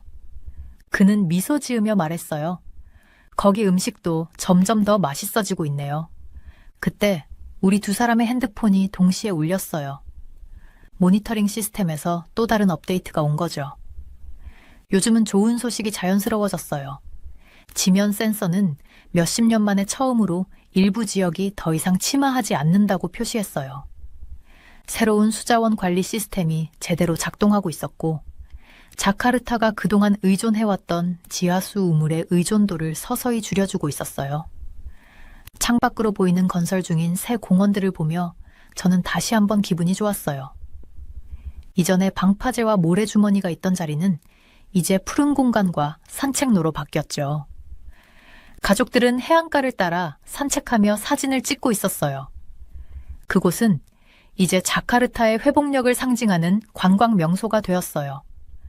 오후 햇살이 방파제 표면을 비추며 재현 씨가 그 힘든 첫 주들 동안 했던 말이 떠올랐어요. 방파제는 단순한 콘크리트와 강철이 아니에요. 그것은 미래에 대한 약속이에요. 지금 자카르타를 보니 그 말이 무엇을 의미하는지 알겠어요. 우리는 단지 벽을 만든 게 아니라 도시에게 미래를 되돌려준 거였어요. 그날 늦은 오후 저는 우리 커뮤니티 센터 중 하나를 방문했어요. 그곳에서 학생들이 기후변화와 공학에 대해 배우고 있었죠. 제 발표 중에 한 소녀가 손을 들며 말했어요. 엠마 선생님, 저 크면 다른 도시들을 위해 이런 벽을 만들고 싶어요. 어떻게 만드는 건지 가르쳐 주실 수 있나요? 제 마음이 따뜻해졌어요. 이것이 진짜 승리였어요. 자카르타를 오늘 구한 것만이 아니라 내일 이 도시를 지킬 세대에게 영감을 주었다는 사실이었죠. 이 도시는 이제 단순히 살아남는 게 아니라 사람들이 포기하지 않으면 어떤 일이 일어날 수 있는지 세상에 보여주고 있었어요. 저녁이 되어 새로 건설된 해안 산책로를 따라 걷던 중 저는 자카르타 주민들이 도시의 변화를 즐기는 모습을 봤어요. 길거리에서 전통 간식을 파는 상인들, 전통 음악을 연주하는 음악가들, 홍수 걱정 없이 저녁 산책을 즐기는 가족들이었죠. 공기는 활기찬 삶의 소리로 가득했어요. 아이들의 웃음소리, 상인들의 외침, 음악소리. 그 모든 것 위로 방파제가 묵묵히 강하게 서서 도시를 지키고 있었어요. 태양은 방파제 뒤로 지고 하늘은 눈부시게 오렌지와 핑크로 물들었어요. 시원한 바람은 이제 더 이상 위협이 아니라 우리가 이겨낸 도전의 기억을 실어 나르고 있었죠. 자카르타는 더 이상 단지 살아남는 도시가 아니었어요. 그것은 번창하는 도시였죠. 그리고 이 도시를 구하면서 우리는 다른 해안 도시들이 바다와 맞서 싸울 수 있도록 돕는 청사진을 만든 거였어요. 내일은 새로운 도전이 올 거예요. 하지만 오늘 밤 보호된 해안선을 따라 불빛이 하나둘 켜지는 도시를 보며 저는 우리가 정말 놀라운 일을 해냈다는 걸 알았어요. 우리는 가장 큰 문제들도 사람들이 함께 협력하면 해결할 수 있다는 걸 보여주었어요. 자카르타는 단순히 바다에서 구해낸 도시가 아니라 희망이 두려움보다 더 강한 벽을 만들 수 있다는 증거였어요. 비행기 엔진의 부드러운 소리가 제 귀를 채우며 자리에 앉았어요. 창밖으로 자카르타의 넓게 펼쳐진 해안선이 구름 속으로 사라지는 걸 보면서 마음이 무겁더라고요. 단순히 도시를 떠나는 게 아니라 제 두 번째 집처럼 느껴졌던 이 지역사회를 떠난다는 사실이었죠. 지난 1년은 제가 처음 환경정책 전문가로 이곳에 왔을 때 예상하지 못했던 방식으로 저를 변화시켰어요. 노트를 꺼냈어요. 그곳엔 해안벽 설계도와 수많은 회의록이 가득했죠. 하지만 제 눈에 가장 띄었던 건 그 노트 여백에 적어놓은 작은 세부 사항들이었어요. 제 아파트 근처에서 최고의 사태를 팔던 길거리 상인의 이름, 동료인 민지가 가르쳐준 재미있는 한국어 번역들, 그리고 재현이의 세심한 계산들이었어요. 그 계산 덕분에 수천 명의 생명이 구해졌죠. 비행기 창밖을 보며 처음 자카르타로 날아왔던 그날이 떠올랐어요. 그때는 그저 또 다른 임무에 불과했는데 지금은 창 아래 반짝이는 모든 건물이 이야기를 담고 있었어요. 제일 먼저 떠오른 건 드위 씨였어요. 그녀는 해안 근처에 작은 식당을 운영하고 있었는데 우리가 해안벽을 강화하기 전에는 자주 홍수가 나곤 했죠. 그 위기 속에서도 그녀는 매일 아침 커피를 우리에게 가져다 주며 결코 돈을 받지 않으려 했어요. 여러분이 우리 집을 지켜주는 거예요. 그녀는 따뜻한 컵을 제 손에 쥐어주며 말했어요. 이게 제가 할 수 있는 최소한의 일이에요. 기후변화에 대한 진실은 직접 그 영향을 경험할 때 다른 방식으로 다가왔어요. 더 이상 단순한 온도 상승이나 날씨 패턴의 변화가 아니었어요. 이제 그건 실제 사람들, 실제 삶들, 그리고 실제 지역사회들이 집을 지키기 위해 싸우는 이야기였어요. 제가 프레젠테이션에서 자주 인용했던 숫자들, 매년 13cm씩 침하, 33km의 해안벽, 수백만 명의 위험, 이 숫자들엔 이제 얼굴과 이름이 붙어 있었죠. 가장 놀라운 점은 이 프로젝트가 완전히 다른 배경을 가진 사람들을 하나로 묶었다는 거예요. 어느 날 현지 어부들이 우리 한국 엔지니어 팀에게 조수의 계절 패턴에 대해 가르쳐준 일이 생각나요. 그 지식은 대대로 전해져 온 것이었죠. 그 엔지니어들은 이 전통적인 지혜를 기술적 설계에 통합하여 현대적이면서도 지역 지식을 존중하는 해결책을 만들어냈어요. 이 프로젝트는 또한 커뮤니케이션의 힘에 대해서도 많은 것을 가르쳐줬어요. 언어 장벽이 우리의 노력을 방해할 수도 있었지만 우리는 서로 이해할 방법을 찾았어요. 우리 팀이 긴급 상황에서만 사용하는 고유의 수화가 떠오르네요. 손을 흔들면 밀물, 두 손가락을 위로 올리면 구조적 약점, 엄지손가락을 올린 후 평화의 표시를 하면 잘했다는 신호였어요. 자카르타의 이야기는 단순히 바다와 싸우는 도시의 이야기가 아니었어요. 그건 인간의 창의력과 결단력의 이야기였죠. 해안벽이 무너졌던 그 끔찍한 밤, 저는 서로 다른 나라에서 온 사람들, 서로 다른 언어를 사용하는 사람들이 주저없이 함께 일하는 모습을 보았어요. 아무도 국적이나 배경을 신경 쓰지 않았어요. 우리는 공통된 목적 하나로 뭉쳐 있었죠. 해안벽 프로젝트의 성공은 기후 변화 앞에서 우리가 패배를 받아들일 필요가 없다는 걸 보여줬어요. 맞아요. 도전은 엄청나게 크고 일부 예측은 두려운 면이 있어요. 하지만 우리가 기술적 지식과 지역 지혜를 결합하고 진정으로 국경을 넘어 협력할 때 불가능해 보이는 일도 이룰 수 있다는 걸 깨달았죠. 저는 노트북을 열고 런던에 있는 팀에게 이메일을 쓰기 시작했어요. 그들에게 이 이야기를 전해야 했어요. 해안벽을 어떻게 강화했는지에 대한 기술적인 내용만이 아니라 그 뒤에 숨겨진 인간적인 이야기를 말이죠. 수백만 명이 살고 있는 도시가 어떻게 바다에 굴복하지 않았는지, 그리고 국제협력이 단지 정책 문서에 나오는 멋진 문구가 아니라 실제로 사람들의 삶을 바꿀 수 있는 힘임을 알려야 했어요. 비행기가 고도를 올리면서 저는 미래에 대해 생각했어요. 자카르타의 전투는 끝나지 않았어요. 이 도시는 여전히 바다를 막는 방어선을 지속적으로 모니터링하고 유지해야 했죠. 하지만 이제 그들은 싸울 기회를 얻었어요. 더 중요한 건 다른 해안 도시들이 따를 수 있는 모델을 만들었다는 거예요. 저의 환경 정책 분야에서의 일은 더 이상 예전 같지 않을 거예요. 이제부터 제가 쓸 모든 보고서에는 자카르타에서 배운 교훈이 담길 거예요. 기후변화 적응은 단지 인프라의 문제만이 아니라 사람들이 함께 일하는 문제라는 것. 해결책은 예상치 못한 곳에서 나올 수도 있다는 것. 그리고 희망은 단순한 감정이 아니라 두려움을 행동으로 바꿀 수 있는 강력한 도구라는 것을요.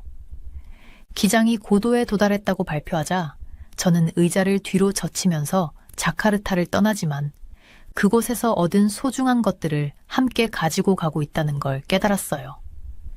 해안벽과 홍수 예방에 관한 지식뿐만 아니라 사람들이 함께 일할 때 이루어낼 수 있는 것들에 대한 더 깊은 이해도 얻었죠. 침몰해가는 도시를 구하려 했던 노력 속에서 우리는 스스로에 대해 깊은 깨달음을 얻었어요.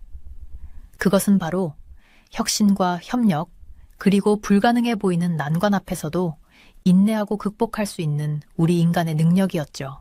제 인생을 영원히 바꿔놓은 그날을 저는 결코 잊지 못할 거예요. 제 이름은 박지훈이고 지금 국방부 제 사무실에서 서울의 반짝이는 스카이라인을 바라보며 앉아있는데 우리가 여기까지 오게 될 줄은 상상도 못했어요. 아침은 평소와 같았어요. 넥타이를 고쳐 매고 커피를 한 잔 들고 최신 국방보고서를 검토할 준비를 했죠. 저는 고위 국방정책 분석가로 대부분의 시간을 한국을 안전하게 지킬 방법을 연구하며 보내요. 그런데 2024년 초 그날 아침 제 이메일함에 들어온 한 통의 초대장이 제 눈길을 끌었어요. 그것은 우리나라의 가장 대담한 꿈을 여는 초대장이었죠. 장석현 장군과의 회의, KF-21 전투기 프로젝트, 긴급. 심장이 멈추는 줄 알았어요. 장군님에 대해 모르는 사람이 없었죠. 그분은 단순한 군 지휘자가 아니었어요. 한국 항공우주 분야의 전설이었죠. 사람들은 그분이 항공기 설계를 보고 컴퓨터조차 놓친 문제를 찾아낼 수 있다고 말하곤 했어요. 그리고 KF-21? 그건 우리나라의 최대 비밀이었죠. 바로 우리가 직접 만들고 있는 전투기, 한국에서 말이에요. 저는 컴퓨터 화면을 멍하니 바라보았고 옆에 놓인 커피는 식어가고 있었어요. 대부분의 나라들은 전투기를 미국이나 러시아에서 사옵니다. 그런데 우리가 직접 만드는 건 마치 작은 언덕만 올라본 사람이 에베레스트를 오르는 것과 같아요.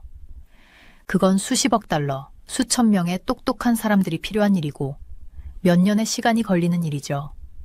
많은 사람들은 한국이 그렇게 할 수 있을 거라고는 생각하지 않았어요. 하지만 그때도 사람들이 한국에 대해 할 수 없다고 했던 말들이 많았어요. 제 아버지의 말씀이 머릿속에 울려 퍼졌어요.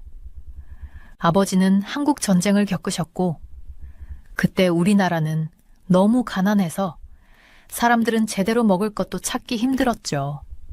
지훈아, 아버지는 저에게 옛날 흑백 사진을 보여주시며 말씀하셨어요. 그때는 아무도 한국이 부유하고 강해질 거라고 생각하지 않았어.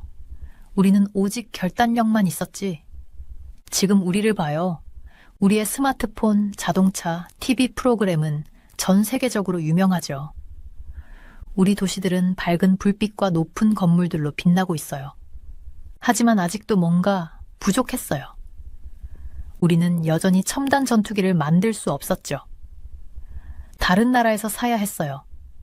마치 어른이 부모님에게 계속 도움을 요청하는 것처럼요. KF-21 프로젝트는 그 모든 것을 바꿀 것이었어요. 정부는 이 프로젝트를 위해 10조 원을 약속했죠. 상상할 수 없을 만큼 큰 돈이었어요. 일부 사람들은 이에 대해 불만을 터뜨렸죠. 우리는 그 돈으로 학교를 지어야 해.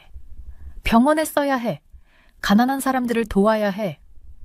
그들의 걱정은 이해했어요. 10조 원이면 학교를 많이 지을 수 있었죠. 하지만 저는 그날 아침 장군님 사무실로 걸어가면서 제 발걸음이 다소 가벼워졌다는 걸 느꼈어요. 뭔가 다른 감정이 제 가슴 속에서 일어나는 걸 느꼈죠. 희망, 아마도. 아니면 자부심, 혹은 두 가지 모두였을까요? 장군님의 비서가 저를 창밖으로 서울이 내려다 보이는 큰 방으로 안내했어요. 선반 위에는 여러 개의 비행기 모형이 놓여 있었고 각기 다른 항공 역사들을 이야기하고 있죠. 그리고 그곳에 장군님이 계셨어요. 군복을 차려입고 책상 옆에 서 계신 모습이었죠. 생각보다 키는 작으셨지만 그분의 존재감은 방을 가득 채웠어요.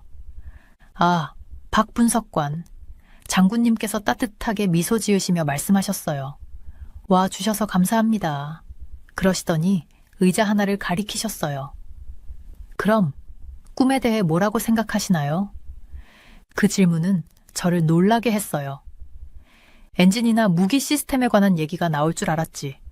꿈에 관한 이야기는 전혀 예상하지 못했어요. 꿈이요, 장군님?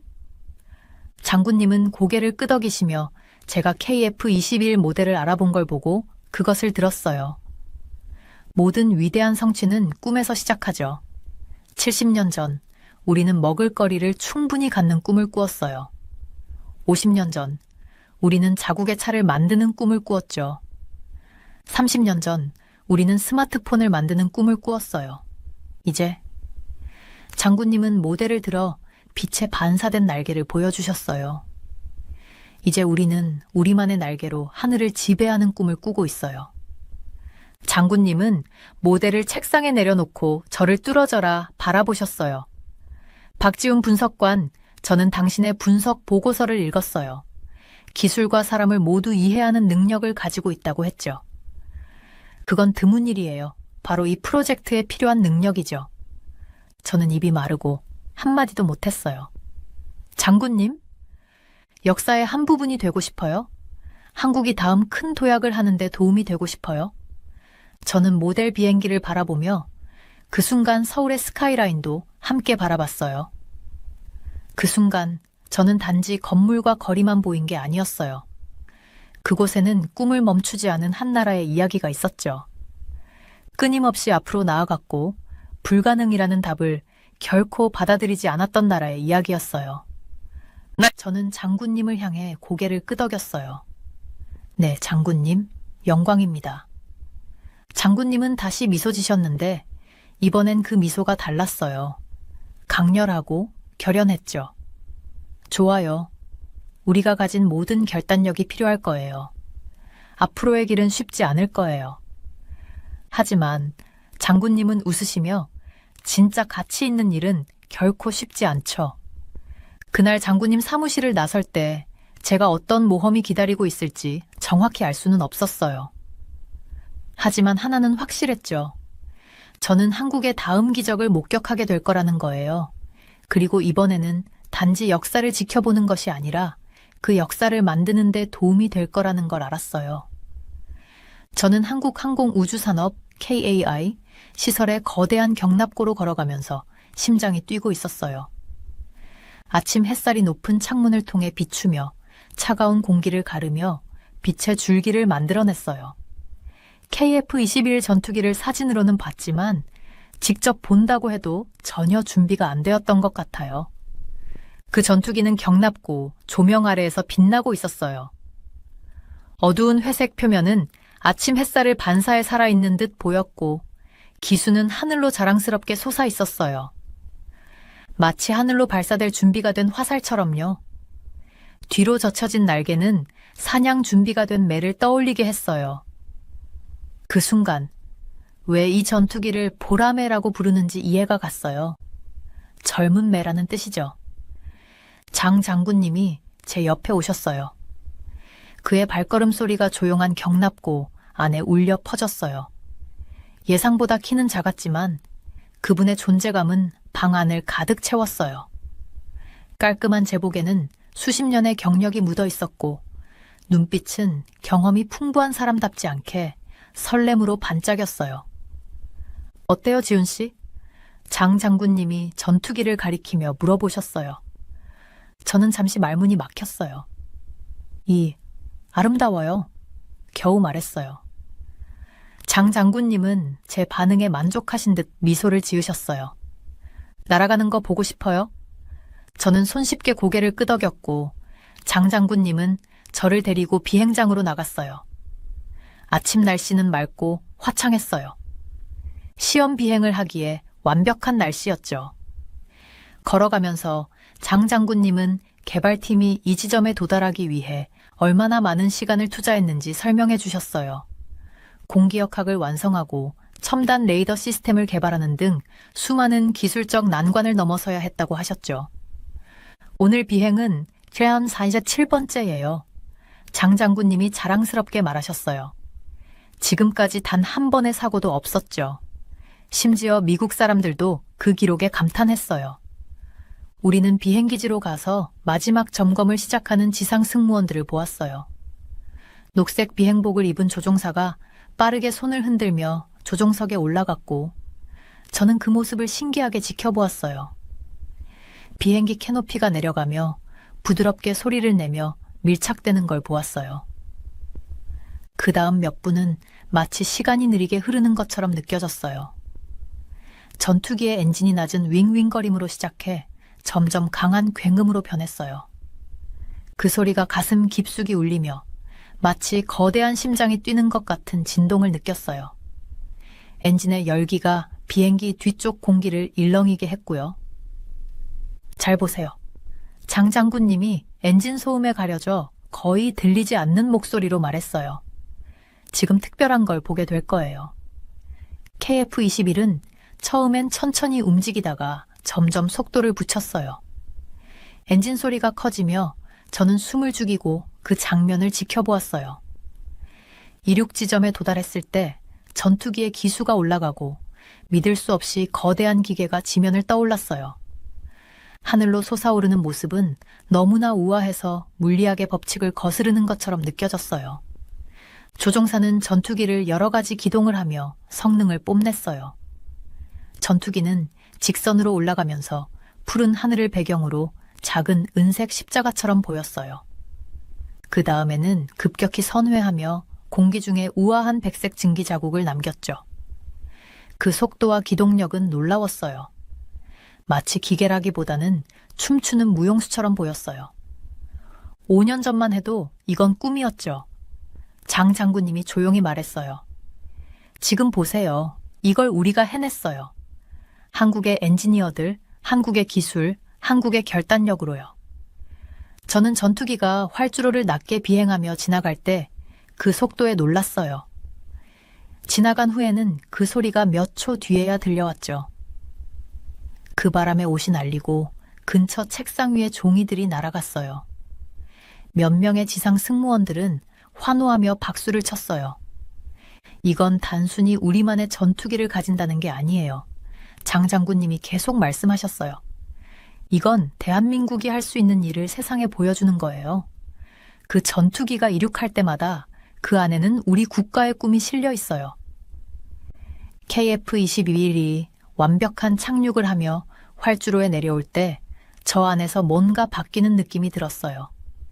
이 프로젝트에 대해 가졌던 의심은 사라지고 우리가 이루어낸 것에 대한 자부심과 앞으로 펼쳐질 일들에 대한 기대감이 밀려왔어요. 전투기가 제자리를 향해 기지로 돌아가며 엔진을 잠시 멈추자 아침 햇살이 다시 한번 그 표면을 비추며 희망의 등대처럼 빛났어요. 그때 저는 이 비행이 단순한 시험 비행이 아니라 역사가 만들어지는 순간임을 깨달았어요. 화요일 아침 6시에 제 전화가 울렸어요. 흐릿한 눈으로 화면을 보니 장 장군님의 이름이 떠 있었습니다. 저는 즉시 침대에서 벌떡 일어나 앉았어요. 장 장군님이 이렇게 일찍 전화를 하신다는 건 무언가 큰일이 생겼다는 뜻이었거든요. 지훈아, 8시까지 지휘소로 와야 한다. 장 장군님께서 긴장된 목소리로 말씀하셨어요. 오늘이야. KF-21을 실제 상대와 대결시켜본다. 저는 심장이 뛰기 시작했어요. 급하게 준비하면서 가슴이 두근거렸죠. 이건 그냥 또 다른 시험 비행이 아니었어요. 우리가 준비해온 순간이었어요. KF-21이 실제 전투기와 맞붙게 된 거였죠. 우리가 그동안 해왔던 모든 일이 이 테스트를 위해서였어요. 저는 간단히 토스트와 커피를 먹고 서울의 아침 교통 속을 지나며 손이 약간 떨렸어요. 거리에는 출근하는 사람들이 이미 북적거리고 있었지만 그들 중 누구도 그들의 머리 위에서 일어날 역사적인 사건에 대해 알지 못했어요. 지휘소에 도착하니 분위기가 전혀 다른 느낌이었어요. 엔지니어들과 군 관계자들이 컴퓨터 화면 앞에 모여서 시스템을 하나하나 점검하고 있었죠. 장 장군님은 그들 사이에서 평소에 침착한 모습이 아니라 거의 감정을 억누른 채 서 계셨어요. 지훈아, 이거 봐. 장 장군님께서 말씀하시며 큰 화면을 가리켰어요. 화면 속에는 KF-21이 활주로에 앉아 있었고 그 짙은 회색 표면이 아침 햇살을 받으며 반짝이고 있었어요. 정말 아름답고도 위험해 보였죠. 마치 공격할 준비가 된 매처럼요. 이번에 미티어 미사일을 장착했어. 이건 그냥 미사일이 아니야. 300km 이상 떨어져 있어도 정확히 목표를 맞출 수 있지. 저는 캡틴 민이 조종석에 올라가는 걸 지켜봤어요.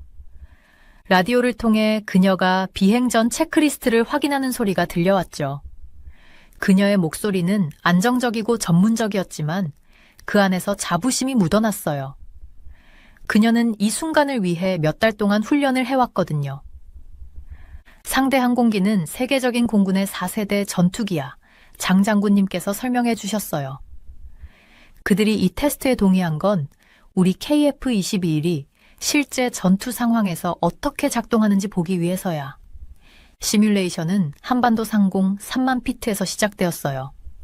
우리의 화면에서는 KF-21과 그 상대 전투기가 서로를 빙글빙글 돌며 싸울 준비를 하고 있는 모습이 보였죠. 모두들 입을 다물고 지켜봤어요. 갑자기 상대 전투기가 빠르게 돌진해왔어요. 하지만 캡틴 미는 준비가 되어 있었죠. 그녀는 KF-21을 급격한 회전으로 돌렸고 그 속도에 대부분의 조종사들은 실신했을 거예요. 하지만 KF-21은 완벽하게 반응했어요. 그 비행 시스템은 물리학적으로 불가능한 것처럼 움직였어요. 저 각도 봐! 한 엔지니어가 소리쳤어요. 컴퓨터가 추진 벡터를 완벽하게 제어하고 있어. 다음 15분 동안 우리는 숨을 죽이고 그 공중에서 벌어지는 전투를 지켜봤어요. KF-21은 오르락내리락 회전하며 항상 상대보다 한 발짝 앞섰죠. 그 스텔스 기술 덕분에 추적이 어려웠고 기동성 덕분에 근접 전투에서도 유리했어요. 그리고 마침내 우리가 기다리던 순간이 왔어요. 캡틴 미는 KF-21을 완벽한 공격 각도로 조정하고 목표를 잠그었죠. 목표 확인, 그녀의 목소리가 스피커를 통해 들려왔어요. 공격 허가 요청합니다. 장 장군님은 앞쪽으로 몸을 기울이며 콘솔을 꽉 쥔 손이 하얗게 변했어요. 허가한다. 미티어 미사일이 KF-21의 무장구역에서 부드럽게 발사됐어요. 우리는 화면을 통해 미사일이 정확하게 목표를 추적하는 모습을 지켜봤죠. 비록 시뮬레이션이었지만 제 심장은 쿵쿵 뛰었어요. 미사일이 목표에 도달했을 때 지휘소는 환호성으로 가득 찼어요. 하지만 캡틴 미는 끝내지 않았어요. 그녀는 3가지 복잡한 기동을 더 보여주었죠. KF-21이 여러 목표를 동시에 처리하면서도 스텔스 성능을 유지하는 능력을 입증한 거예요. 각 성공마다 관중들로부터 박수가 이어졌어요. KF-21이 착륙하자 장 장군님의 얼굴에는 눈물이 흐르고 있었어요. 그는 저를 보며 이렇게 말씀하셨어요. 오늘, 지훈아, 우리는 전투기를 시험한 게 아니라 대한민국이 세계 어느 나라와도 어깨를 나란히 할 수 있음을 증명한 거야. 저는 방안을 둘러봤어요. 수많은 시간을 들여 모든 세부 사항을 완벽하게 만들어낸 엔지니어들, 이 프로젝트를 믿고 함께해온 군 관계자들, 그리고 한국의 미래를 대표하는 젊은 기술자들. 그들의 눈빛에서 제가 느낀 자부심과 같은 것을 볼 수 있었어요. KF-21은 전투 시험을 통과한 것 이상을 해냈어요. 그것은 대한민국이 단순히 큰 꿈을 꾸는 나라가 아니라 헌신과 혁신, 그리고 변함없는 결단력으로 그 꿈을 실현할 수 있다는 것을 세상에 보여준 거예요. 캡틴 민이 조종석에서 내려오는 모습을 보면서 그녀의 얼굴에 가득한 자부심을 보았을 때 저는 이게 바로 우리나라 역사에서 새로운 장의 시작이라는 걸 알았어요. 그날 밤 성공적인 전투 시뮬레이션이 끝난 후 저는 잠을 잘 수 없었어요. 제 핸드폰은 동료들과 기자들의 메시지로 계속 울리고 있었죠. 그들은 KF-21의 놀라운 성능에 대해 더 알고 싶어 했어요. 침대에 누워 있으면서 저는 처음 의심과 불확실함이 가득했던 그 시절부터 지금까지 우리가 얼마나 많이 발전했는지 생각했어요. 다음 날 아침 사무실에 도착하자 이미 기자들로 가득했어요. 제가 책상으로 가는 길에 카메라 플래시가 터졌고 책상 위에는 국제신문들이 쌓여 있었어요. 모든 신문의 첫 페이지에는 KF-21이 푸른 한국 하늘을 배경으로 반짝이고 있었죠. 헤드라인에는 이렇게 적혀 있었어요. 한국 엘리트 전투기 클럽에 합류. KF-21 그 가치를 입증하다. 항공우주 분야의 새로운 강자. 그날 오후 장 장군님이 저를 그의 사무실로 불렀어요. 평소에는 엄격한 모습이었지만 이번엔 미소를 띠며 서울 거리에서 사람들이 축하하는 영상을 보여주셨어요. 이거 봐, 지훈아 라고 하시며 컴퓨터 화면을 가리키셨어요. 사람들이 KF-21을 한국의 자랑이라고 부르고 있어. 그런데 내가 가장 자랑스러워하는 건 기술만이 아니야. 이 프로젝트가 우리 국민을 하나로 모은 거지. 장 장군님 말씀이 맞았어요. 그 후 몇 주 동안 저는 전국을 여행하며 학생들과 대학을 방문했어요. 그곳에서 학생들은 갑자기 항공우주 엔지니어가 되기를 꿈꾸기 시작했죠.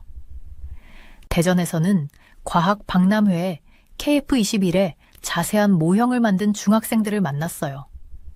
그들은 자신들이 정성 들여 만든 각 부위를 설명할 때 눈빛이 반짝였어요.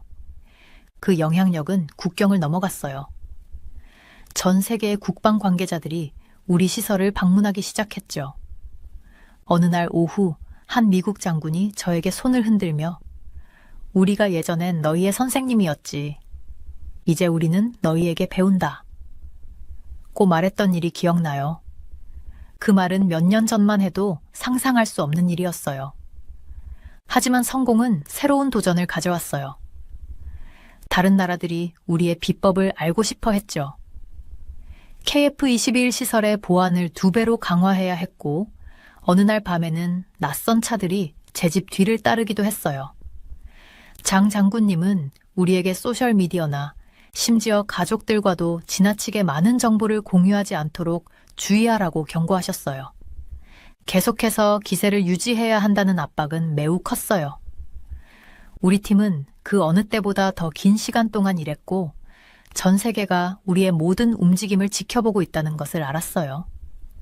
우리는 전투 시뮬레이션이 단순한 행운이 아니라 한국의 혁신과 결단력의 결과임을 증명해야 했어요. 어느 날 사무실에서 기술 데이터를 검토하던 중 저는 아버지의 오래된 사진을 발견했어요. 1970년대, 아직 한국이 개발도상국이었을 때 전자제품 수리점을 앞에 두고 서 있는 아버지의 모습이었죠. 아버지께서는 항상 지훈아, 우리나라가 작지만 우리의 꿈은 크다 라고 말씀하시곤 했어요. 그때 아버지께서 지금의 우리가 어떤 모습을 하고 있는지 보셨다면 얼마나 자랑스러워 하셨을까요? KF-21의 경제적 영향도 점점 더 뚜렷해졌어요. KF-21에 대한 주문이 다른 나라들로부터 쏟아지기 시작했죠. 우리 항공우주 산업은 수천 개의 새로운 일자리를 창출했고 전투기 부품을 만드는 작은 회사들이 점점 더 큰 기업으로 성장했어요. 부산에 있는 한 공장에 방문했을 때 그곳의 여성 사장님은 KF-21 프로젝트 덕분에 회사 규모가 10명에서 100명 이상으로 커졌다고 자랑스럽게 보여주셨어요. 하지만 무엇보다도 저를 감동시킨 것은 편지들이었어요. 매일 저는 KF21의 성공이 그들에게 어떤 의미였는지 공유하는 시민들의 메시지를 받았어요. 한 할아버지는 손자가 이제 조종사가 되기를 꿈꾼다고 썼고, 한 어린 소녀는 구름 속을 나는 전투기의 그림을 보냈어요. 한국전쟁 참전용사는 우리나라가 이렇게 강해진 모습을 보며 기쁨의 눈물을 흘리며 편지를 보내왔어요. 어느 저녁 제가 사무실을 떠나려고 할 때 한 무리의 젊은 엔지니어들이 항공기 경납고에 모여 KF21에 대해 토론하고 있었어요. 그들은 다음 버전에 대한 개선점을 열정적으로 논의하고 있었죠. 그들의 에너지는 제가 이 프로젝트에 처음 합류했을 때의 모습을 떠올리게 했어요. 그 순간 저는 우리가 이룬 성공이 결코 자만하게 만든 것이 아니라 오히려 더 큰 꿈을 꾸게 만들었다는 것을 깨달았어요. 가을이 겨울로 바뀌면서 KF21은 계속해서 기록을 깨고 기대를 뛰어넘었어요. 각 시험 비행에서 우리는 예상하지 못한 새로운 능력을 발견했죠. 그 전투기는 이제 국제적인 기준을 충족하는 것에 그치지 않고 새로운 기준을 설정하고 있었어요. 한때 우리를 의심했던 국가들은 이제 파트너십과 공유 계약을 요청하고 있었어요. 되돌아보면 KF21은 단순한 전투기가 아니었어요. 그것은 한국이 마음먹은 대로 무엇이든 해낼 수 있다는 증거였죠. 우리는 세계의 선도적인 항공우주 국가들 사이에 당당히 자리 잡았고, 그것을 해낸 방식은 바로 결단력, 혁신, 그리고 언제나 우리 국민들을 정의해온 꺾이지 않는 정신이었어요. 활주로 끝에 서서 저는 또 다른 KF-22일이 아침 하늘로 이륙하는 모습을 지켜봤어요. 태양이 막 떠오르면서 비행기의 매끈한 금속 표면이 주황과 금색으로 물들었죠. 이번 달에 우리가 생산한 10번째 전투기였고, 그마다 첫 번째 비행기를 만들 때 느꼈던 신기함과 같은 감정이 들었어요. 중요한 시험 비행을 한 지 3년이 지났고 모든 게 달라졌어요. 한 대의 프로토타입이 있던 공장은 이제 낮과 밤을 가리지 않고 활동으로 가득 차 있었죠. 수백 명의 숙련된 직원들이 목적을 가지고 공장 안을 바쁘게 오가며 제가 방문할 때마다 그들의 얼굴에 자부심이 가득했어요. 우리가 얼마나 멀리 왔는지 정말 놀랍지 않아요? 장 장군님이 제 옆에 나타나며 말했어요. 그의 머리가 좀 더 회색을 띠긴 했지만 처음 만났을 때 그 눈빛의 결단력은 여전히 변함없었어요. 사람들이 불가능하다고 했을 때가 생각나네요. 제가 대답했어요. 그 초기에 의심스러웠던 시절을 떠올리며 말했죠. 지금 우리는 전투기를 만드는 것에 그치지 않아요. 우리는 항공우주 산업 전체를 바꾸고 있잖아요. 우리는 함께 생산시설을 걸어 다녔어요. 기계 소리가 공기를 가득 채우고 로봇과 인간이 함께 협력하며 각 비행기를 조심스럽게 조립하고 있었어요. 각 작업장마다 그 나름의 이야기가 있었죠. 한 곳에서는 기술자들이 획기적인 거리에서 여러 목표를 추적할 수 있는 첨단 레이더 시스템을 설치하고 있었고, 또 다른 곳에서는 KF-21을 적의 탐지를 거의 피할 수 있도록 만드는 스텔스 코팅을 정성스럽게 입히고 있었어요. 뭐가 제일 자랑스럽냐면 장 장군님이 말하며 거의 완성된 전투기 옆에서 멈췄어요. 기술만이 아니에요. 사람들입니다. 저기 봐요. 그는 컴퓨터 화면 앞에 모여서 열띤 토론을 하고 있는 젊은 엔지니어들을 가리켰어요. 저 사람들은 이 프로젝트를 꿈꾸며 자란 학생들이에요. 이제 그들은 여기서 우리가 상상했던 것보다 더 나은 결과를 만들어가고 있어요. 장군님 말이 맞았어요. KF-21은 한국 청년들 안에 뭔가를 불러일으켰어요. 항공우주 공학 전공을 위한 지원자가 3배로 증가했어요. 전투기의 부품을 만드는 작은 회사들이 이제는 주요 기업으로 성장했죠. 이 프로젝트는 혁신의 생태계를 만들어냈어요. 우리는 투어를 계속하면서 제 자신의 여정에 대해 생각했어요. 처음에는 회의적인 분석가였던 제가 이제 역사적인 순간을 목격한 사람이 되었죠. 대담한 비전이 어떻게 단순히 산업을 넘어 나라가 무엇을 할 수 있을지에 대한 인식을 바꿀 수 있는지를 직접 본 거예요. 장군님은 제가 한 번도 가본 적 없는 새로운 시설 구역으로 저를 이끌었어요. 이제 이곳에서 마법이 일어나고 있어요. 그는 웃으며 말했어요. 그 안에는 차세대 전투기를 위한 개선 작업을 하고 있는 연구팀들이 있었어요.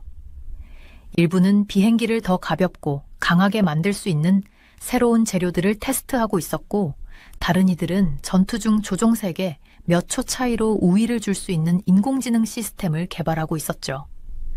이제는 단순히 모방하는 게 아니에요. 한 젊은 연구원이 제게 신나게 말했어요. 우리는 이제 아무도 본 적 없는 걸 만들고 있어요. 다른 나라들이 이제 우리에게 아이디어를 구하고 있어요. 그날 오후 저는 KF-21을 직접 보기 위해 온 국제 방위 관계자들과 함께 회의를 했어요. 방안은 한때 우리에게 군사 기술을 가르쳤던 나라들의 대표들로 가득 차 있었죠. 이제 그들은 잠재적인 고객으로 와서 우리의 성공에서 배워가고 있었어요. 그들의 질문을 들으면서 또 그들의 인상 깊은 표정을 보면서 어렸을 때 아버지께서 해주셨던 말씀이 떠올랐어요. 아버지께서는 진정한 힘이란 강력한 무기를 갖는 게 아니라 그것을 스스로 만들 수 있는 지식과 능력을 갖추는 것이라고 하셨죠. 그날 사무실로 돌아가며 저는 프로젝트의 역사를 담은 벽을 지나쳤어요. 첫 프로토타입, 시험 비행, 승리와 도전의 순간들이 담긴 사진들이 있었죠. 그런데 그 중에 새로운 사진 하나가 눈에 띄었어요. 최근 공개 전시회에서 KF-21 조종석에 앉아있는 한국의 한 10대 소녀의 모습이었어요. 그녀의 얼굴에 비친 영감 어린 표정은 제가 그 나이 때 한국이 무엇이 될 수 있을지 꿈꾸던 제 모습을 떠올리게 했어요. 그날 저녁 퇴근 준비를 하던 중 익숙한 엔진 소리가 들렸어요. 또 다른 KF-21이 야간 시험을 위해 이륙하는 소리였죠. 창밖으로 그 비행기의 불빛이 어두워지는 하늘로 오르는 모습이 보였어요. 그 모습은 우리가 얼마나 멀리 왔는지, 또 얼마나 더 나아갈 수 있는지를 상징하는 것 같았어요. KF-21은 이제 단순한 전투기가 아니었어요. 그것은 용기와 헌신, 그리고 우리 자신에 대한 믿음을 통해 한때 불가능해 보였던 일들을 이룰 수 있다는 증명이었죠. 그 비행기가 구름 속으로 사라지는 모습을 보며 어딘가에서 또 다른 젊은 한국인이 그 하늘을 올려다보며 내일 자신이 무엇을 이룰 수 있을지 상상하고 있을 것이라는 생각이 들었어요. KF-21의 이야기는 앞으로도 세대와 세대를 거쳐 영감을 줄 거예요. 한국뿐만 아니라 전 세계 사람들에게요. 그것은 미래가 그것을 만들어갈 용기가 있는 사람들에게 속한다는 걸 보여주었죠. 그리고 한국에겐 그 미래가 그 어느 때보다 밝아 보였어요.